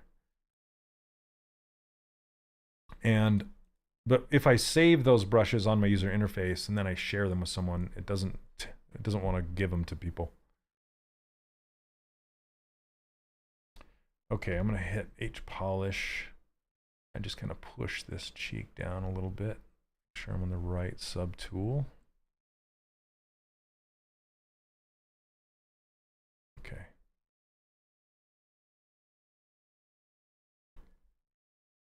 Need to change the folder they're saved in. Well, that's the thing, is I give people my folder. And even if I give people that brush with the folder, you know what I mean? Like, it still doesn't come with it. I don't know what's going on with it. I need to look into it a little more, because I kind of gave up on it.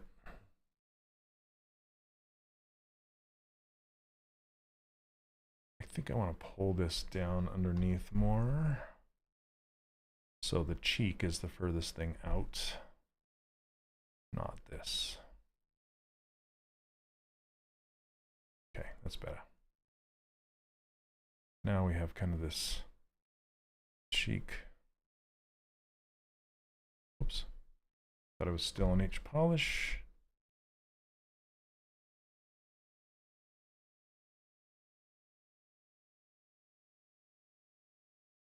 Okay. Yeah, it is weird. I always found it weird. I was trying to share it with people and just wasn't doing it. Okay. So now I want to pull this nose and everything down. It's too high. So I'm going to merge these things back together.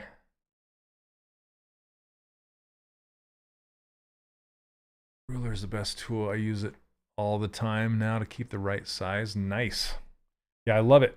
So one thing about the ruler is I've been using Character Creator a lot recently. If you don't know what Character Creator is, it's this program by Reallusion, and it allows you to push objects or characters from ZBrush. I made this in ZBrush. I actually made it during one of these live streams, the head. I pushed it over here. I used their avatar, their base mesh, and then it automatically will rig it up. I made the clothing and stuff like that. And the shoes are actually from their store. I grabbed them from the store and I dropped them on here. But if you're gonna go back and forth between Character Creator and ZBrush, you need to set up the scale. And the scale, if you use my ruler, and you can get this free plugin. It's called ZBrush Pose Tools. You can get it from the Reallusion website. This is free. And right here, you can resize your file or your scene. Okay. And the easiest way to do that is to select the ruler and then change this height to 200 because the ruler is 200 millimeters tall, and it will try and go through and reset everything. But the thing is, if I hit resize, let's see, did it work? I have to select the ruler again and then hit resize, and it should say 2 or 200 right there. If it has a different number, just click on no and reselect the ruler and hit it again, and then it'll work. But if you do that, then it will be the right size going back and forth between Character Creator and ZBrush.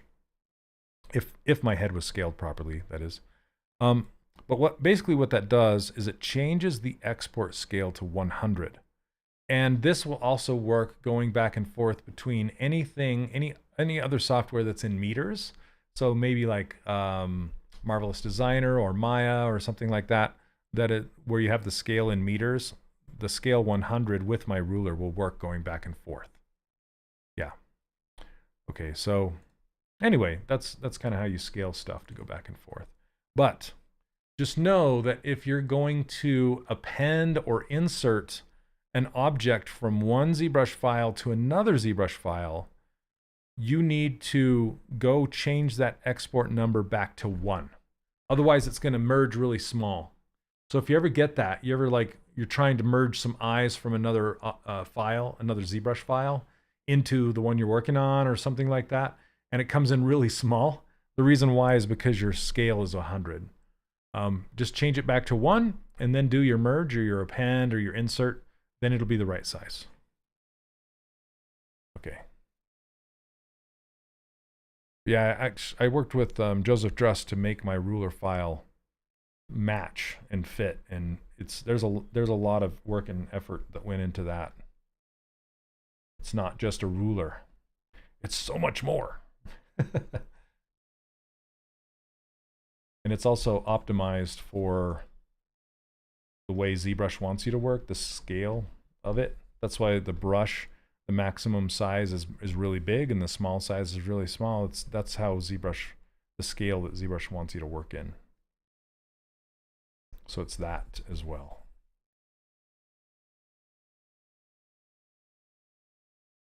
And one more thing is I made the floor be in the center. So the floor is actually the same size as the ruler, and each one of these little ticks is a centimeter if you're working in millimeters. And because by default, these floor walls will snap to the edge of your model, and it won't give you the center of your world. I really like to have the grids in the center of my world rather than stuck to the edge, because that doesn't help me out at all. Because I don't know where I'm building in the world if that's the case, other than the little tick mark that shows the axis line. Okay, let's get some teeth in here so he stops being Mr. Gummy. All right.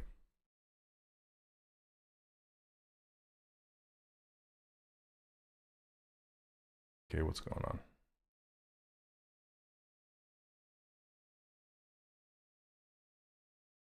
Now he's Nosferatu. Okay, I'm going to split these off so I can go edit them. You know, I'm going to split off a new pair just so I have an extra copy to start the next one, because I don't want to start from what I'm going to end up with these. Okay. Let's reset that gizmo so I can squish them.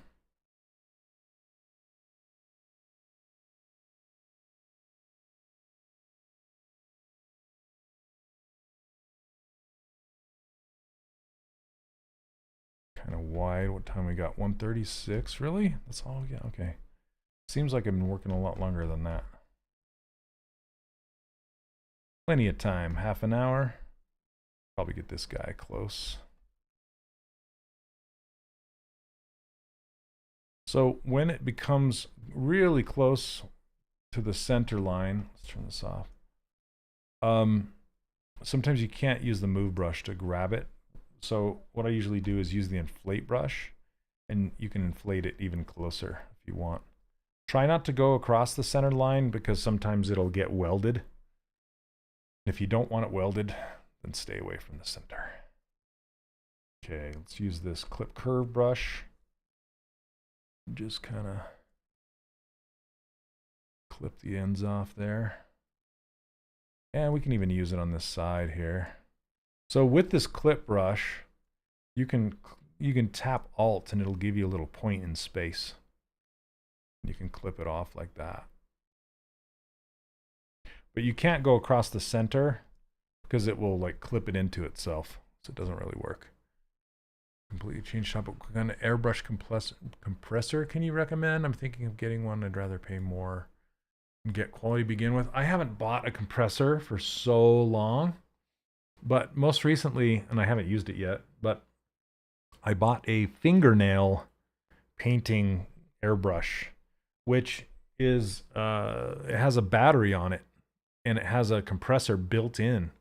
It doesn't give a constant nice flow. It kind of goes when it pumps. So it's not as nice as like a full-on compressor.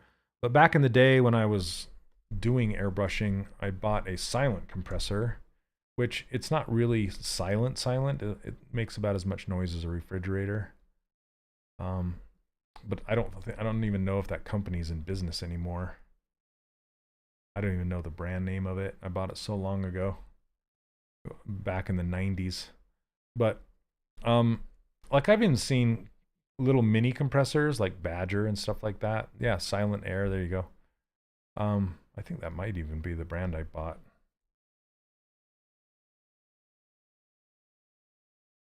Let's see, move, AccuCurve. Make those sharp.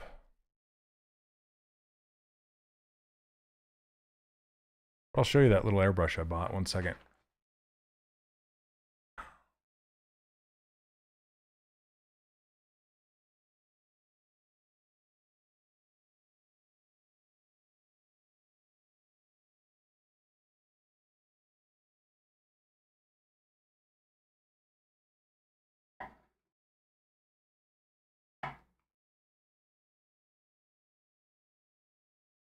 Okay. Hello. Okay, so it looks like this. So it has this battery, and it's chargeable with USB-C, and it has these little lights on the bottom to show you how much battery it has. And it's a dual action, so that means you press down for air and you pull back for paint. It's kind of stuck.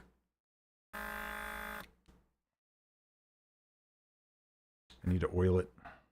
Anyway, you just put the paint in this little cup, and then you just spray it. Yeah, it's pretty nice. It's like $80 or something like that, $100. This blows me away. Yeah, and you can kind of hear it. It's not. Yeah, it's actually pretty even. I need to test it across, like if you go really fast and it leaves little dots, that's from the compressor. So that's why a tank is better.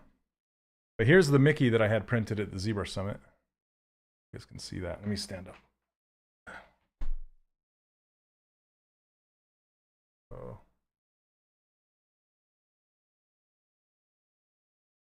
Go.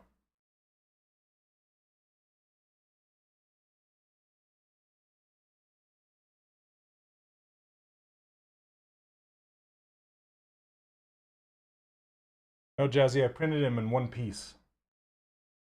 Well, when I say I printed him, Thomas printed him one piece. And then here's the base.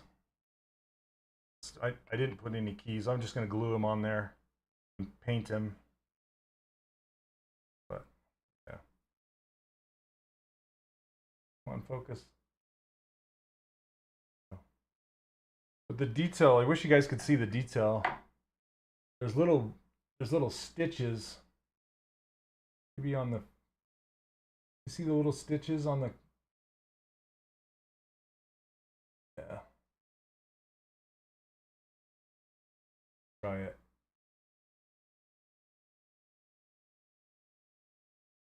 Come on, camera. Focus.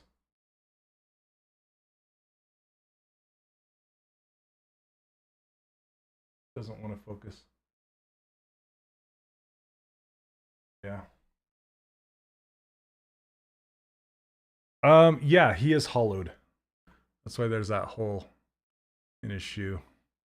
So, all right, camera, come on back. There we go. Yeah, Thomas did a whole bunch of work hollowing him out, but he feels pretty solid, you know?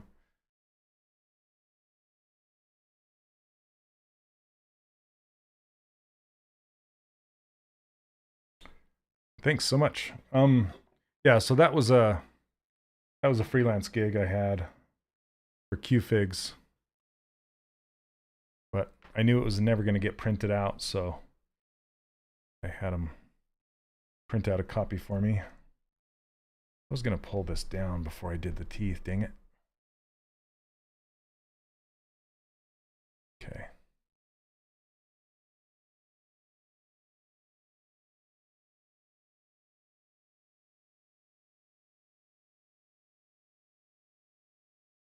So like this, like this, like that. There we go.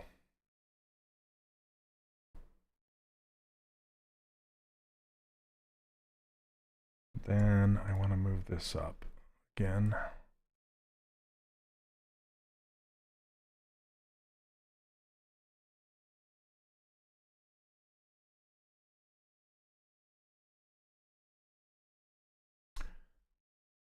Now you're still working on everything with your add react measuring. Just wondering if is the perspective the concept that's making the ears look lower. Yeah. Because if you look at it, this has a really big perspective on it. So if you draw some lines and you're thinking about the distance where it goes to in the distance, it's like this. It's very skewed, so it's like that. And so if you follow the eye line back where the ear should be, it's a tad lower, because usually where your ear attaches is along that eye line, and it's barely lower. But it's very pushed perspective. Do you use special software for turntable? Not really. Like I can do it, just whatever software I decide to render in usually has a turntable. Like whether that's Redshift or whatever. It's, yeah.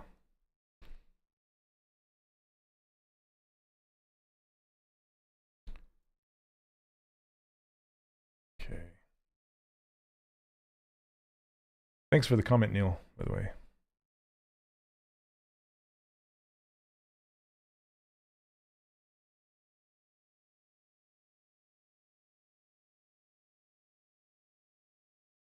Listening to Billy Idol's new song. Not Eilish, Idol. Not eyelash.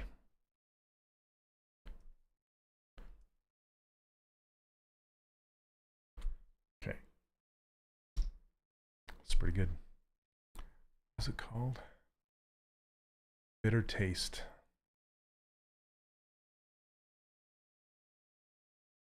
Oh, right, actually. When you mentioned the floor, how do you set that so it's the world 0? So you go to Draw, and then you go to, it's been a while. I think this floor and the grid elevation. So check out this right here. And I'm trying to remember the front, back, up, down, left, right. This is for putting images in there. You can put images on the back and the front of it, and offset and stuff. But I believe it's the elevation of each one. And if you set them to 0, then they're at 0, 0 in the world. I believe. It's been a long time since I set that up.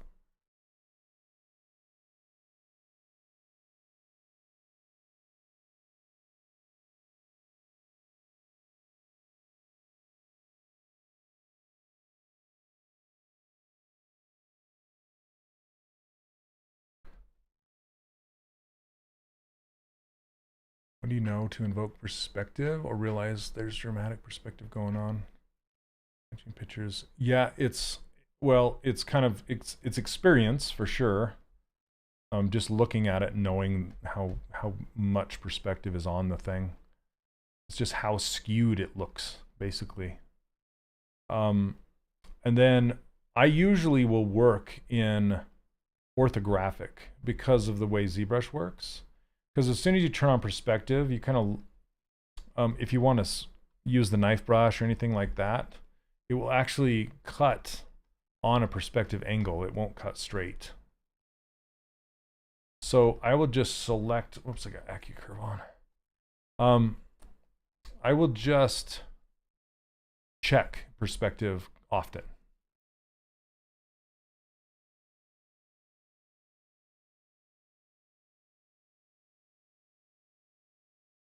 Yeah, for example, like, well, let's see if let me append a polysphere. Come on, stay open. There we go. So if I select the sphere, solo it. See, when I added this, it added it really small because my export size is 100. Okay, I can turn the floor on. Okay. So if I turn on perspective, especially if it's like 30 in 35, so it's really skewed like this. And then if I try to use this clip curve brush or even the knife cut brush, let's use the knife cut brush.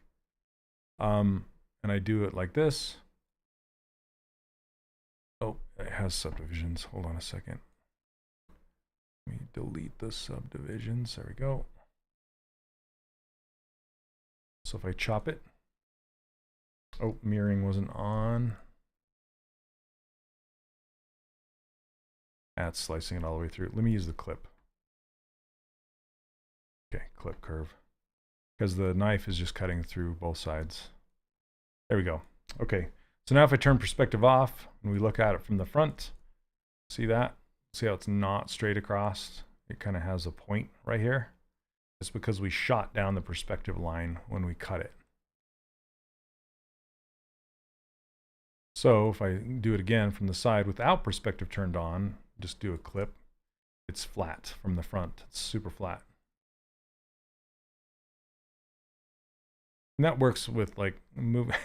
He's like chewing the sphere. That works with move and other things like that too.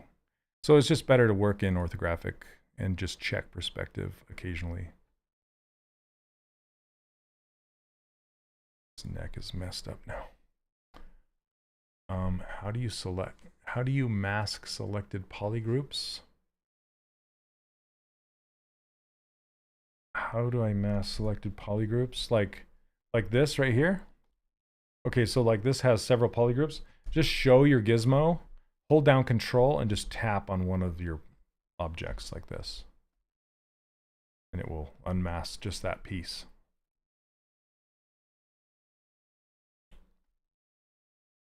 And you can go fix the neck.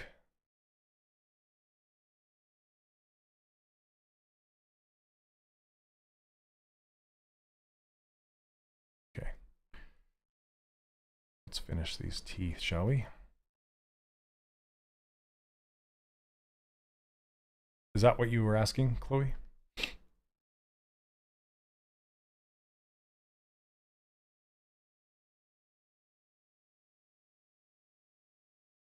Rodolfo, how are you?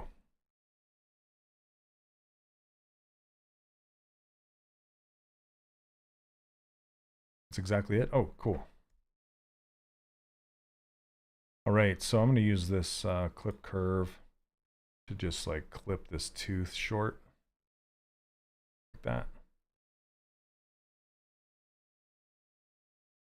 that. Yeah, dude, I love V-Rising. I played the crap out of that game. Never got into the PvP aspect of it, but it was a lot of fun. I'm trying to decide, I probably will give this guy some gums, but yeah, we'll see. Okay, and he's got like 3 skinny teeth back here.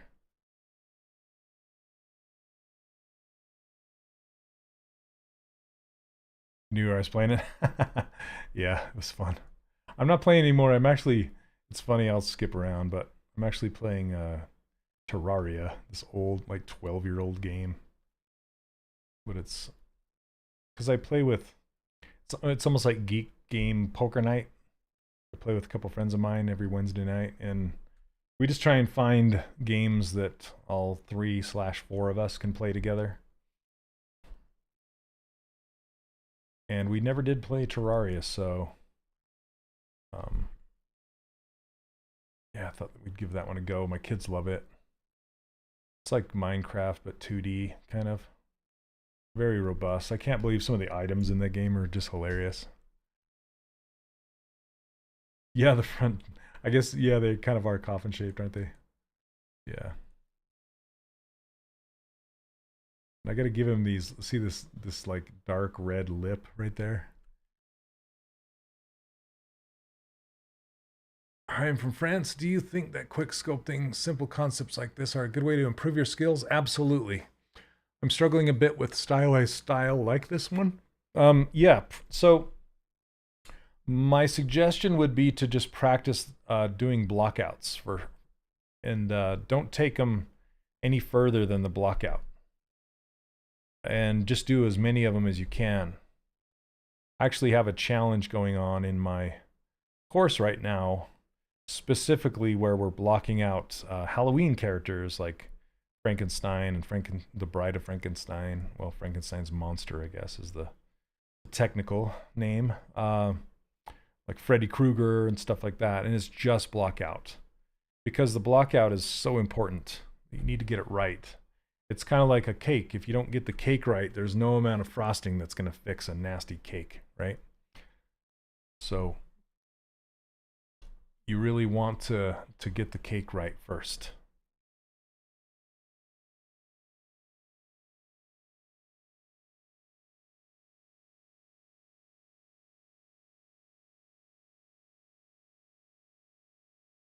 I think I need to H-polish this up. Get it to turn.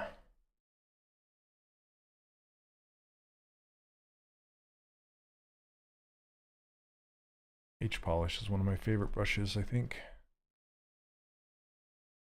when it comes to stuff like this.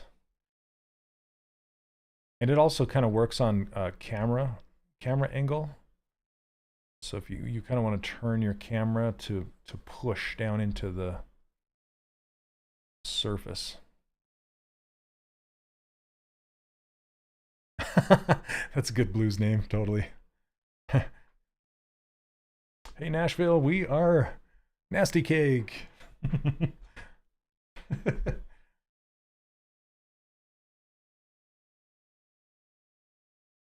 All right, let's get some, well, I need to do the lower teeth and the tongue and the inside of the mouth, but let's get some lip color in here. I should probably do do my reds first. Let's get some reds going. I keep seeing stuff as, see, that's the thing, it's never done till it's done. You're just hopping all over the place, going back and forth. Like right now I'm looking at this back kind of jaw thing. I kind of want to make it go in a little bit more and come out like a shovel. Okay. And then let's get the tongue in here before I do colors. Let's do the color first. So whenever you insert a mesh, it will take on the color of whatever you have selected. So I might as well choose that color. Okay. And then we can use the snake hook brush. And then AccuCurve, you can turn that on and get it really sharp. This. Can I make it cut up under here? Let's turn AccuCurve back off. And then make it connect.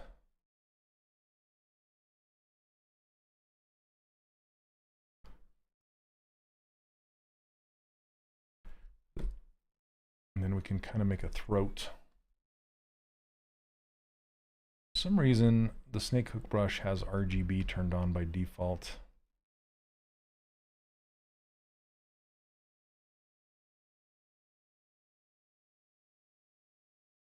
Pull this into the throat, and now I'm stretching out my geometry. Again, the beauty of Sculptris Pro is you can just come in here and hit it. Give yourself some geo. Okay. You don't have to go too deep with the throat, just enough to catch shadow. You can even pull it down to make it kind of look like it's disappearing.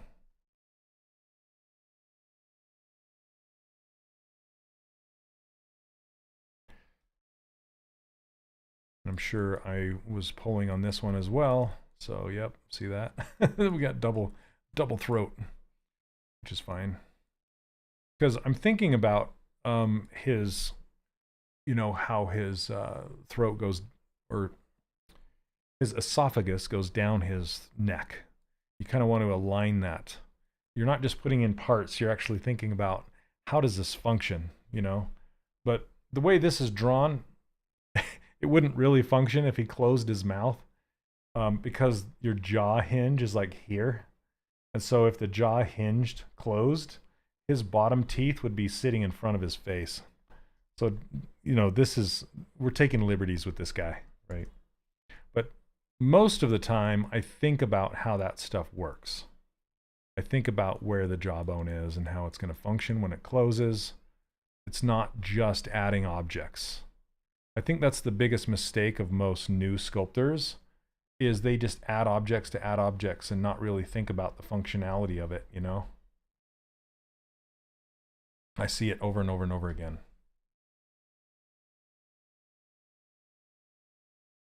Okay. So I'm actually going to split that tongue off to its own thing, and then we're going to save this. As 3 again, sure. Okay, now I still need to adjust a whole bunch of stuff and give him eyebrows. But I feel like his cranium is too wide up here. You turn smoothing strength down when you use Sculptris Pro? I do. That's a good question. I do.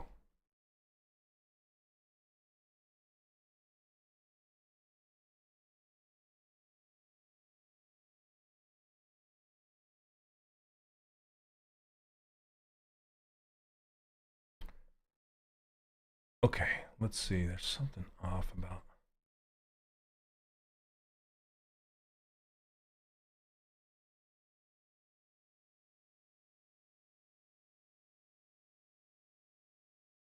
Make this lower. Okay, let's get some color in here just for fun. I should probably merge the throat and the head together. Yeah, let's do that first. So,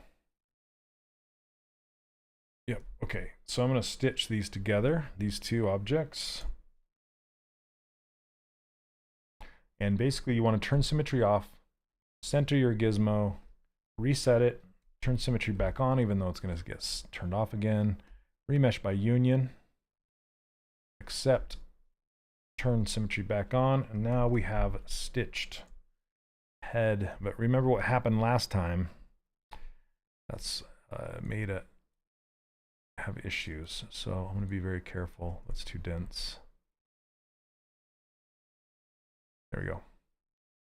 All right, but now I can turn my smoothing power up because I really want to smooth these two together and get rid of that line. You see they added another monster to the monster serial line? I didn't see it. Carmela Creeper? Who is this imposter? I have not seen that. What kind of cereal? Caramel something, I take it. Okay. I'm going to invert this and hit Control W to put the whole thing in its own subtool. Okay. And let's get some color in here. His eyes are too bulgy. I need to fix them. So let's grab these eyes.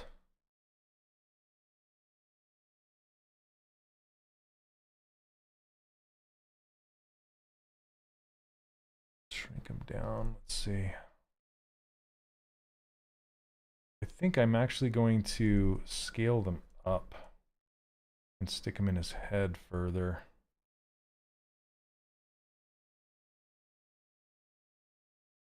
Get him a little closer. I bring it up because I'm getting Count Chocula vibes. Yeah, kind of. I can see it. Okay.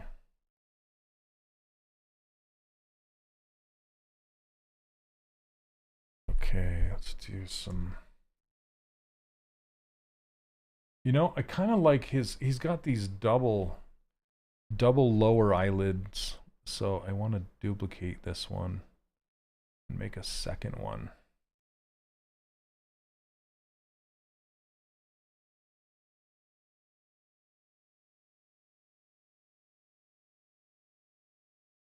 Because that's fun, right? I like it. I like it.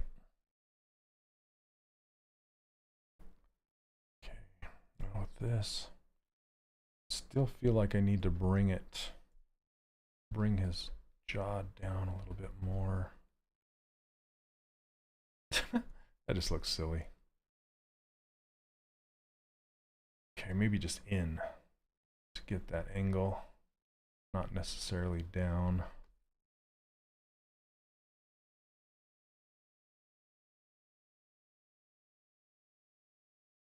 It's a real challenge, this face, this whole area right here is super challenging.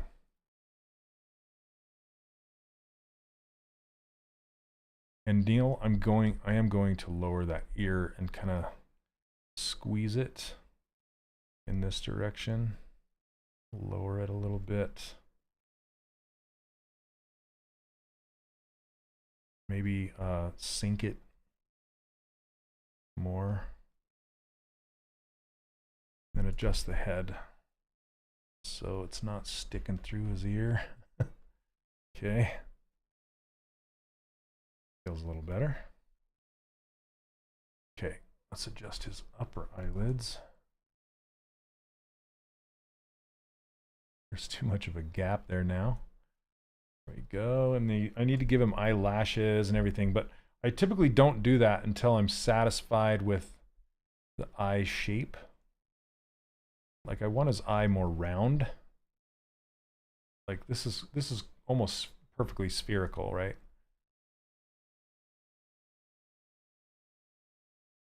So I'm trying for that round shape. Because that's kind of what makes him look like deer in the headlights, eyes wide open, kind of a scream.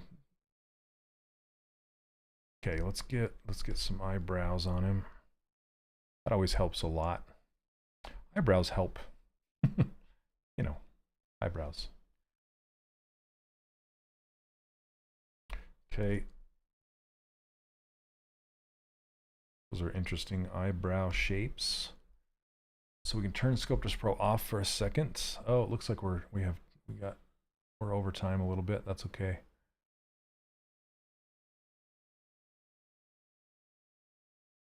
It's usually at this time I have the most viewers and then I shut it off. 121, not too bad.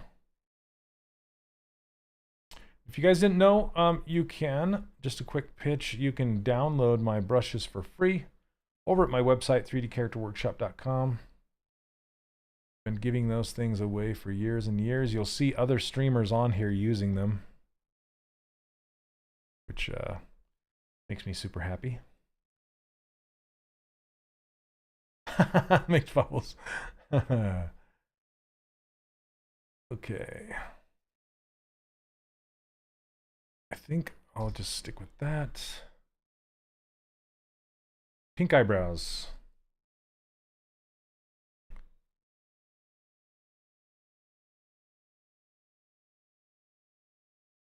Okay, let's try it again. There we go. Split hidden. Or split on my points. That's what I meant. Uncrease all. There we go.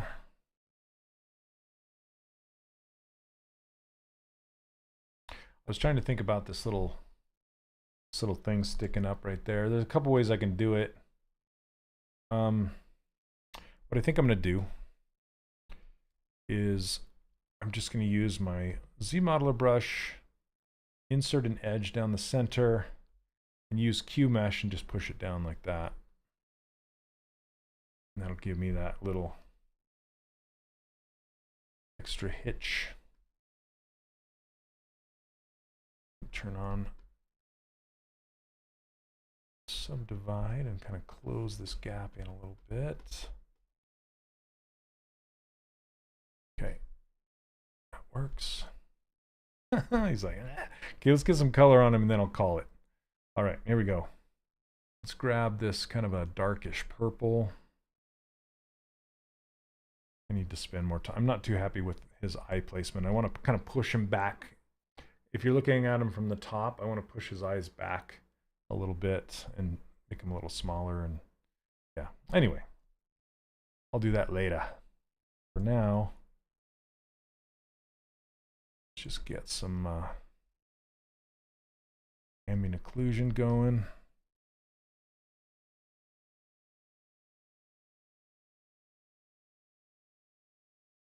Some dark purple, get some on this jaw. That's where it mostly is.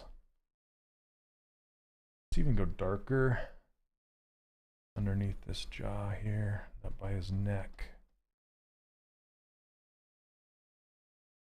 Okay, and then we can go red on the nose, the ears. Turn on perspective. He's so excited. Come on, select it. Select. There we go.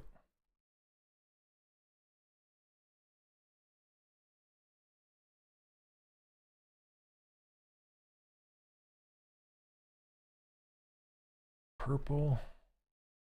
Oops, let's go brush.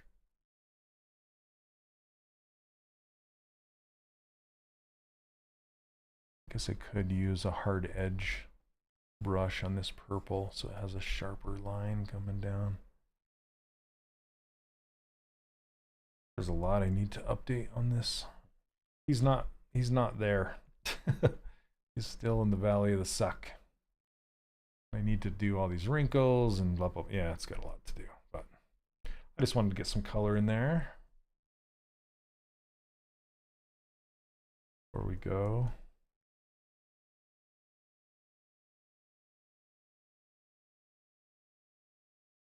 too much.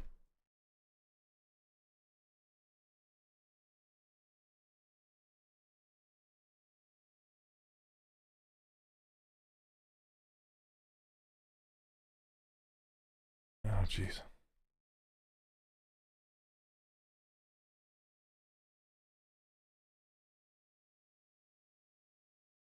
All right, sorry about that.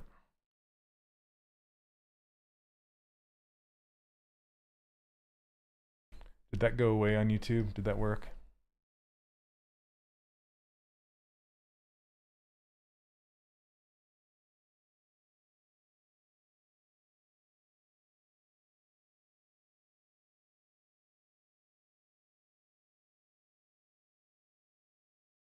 That looks like some Tim Burton something. Okay. Maybe he needs lower teeth, but... All right. That's where I'm going to stop today. Thank you, everybody, for hanging out with me today. I really appreciate it. I love doing Halloween sculpt monster stuff. It's so fun. And I'm also running my accelerator program. I have a couple seats left if you're interested. It's a mentor group where I give feedback on your models every single week, and I've changed it to lifetime access. So if you're interested in getting mentor feedback on your stuff, reach out to me, either if you're on Discord through DMs, or you can send an email through the contact on my webpage. It's another way to do it. I'll be happy to tell you the details.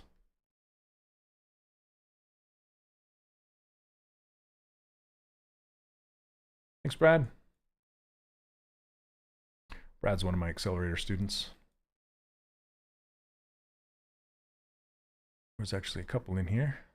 All right, guys. Well, thank you very much. And if you're in Canada, happy Thanksgiving. Speaking of Brad. And we'll see you all next Monday. All right, have a good one, everybody. Take care. We'll see you next Monday. Bye.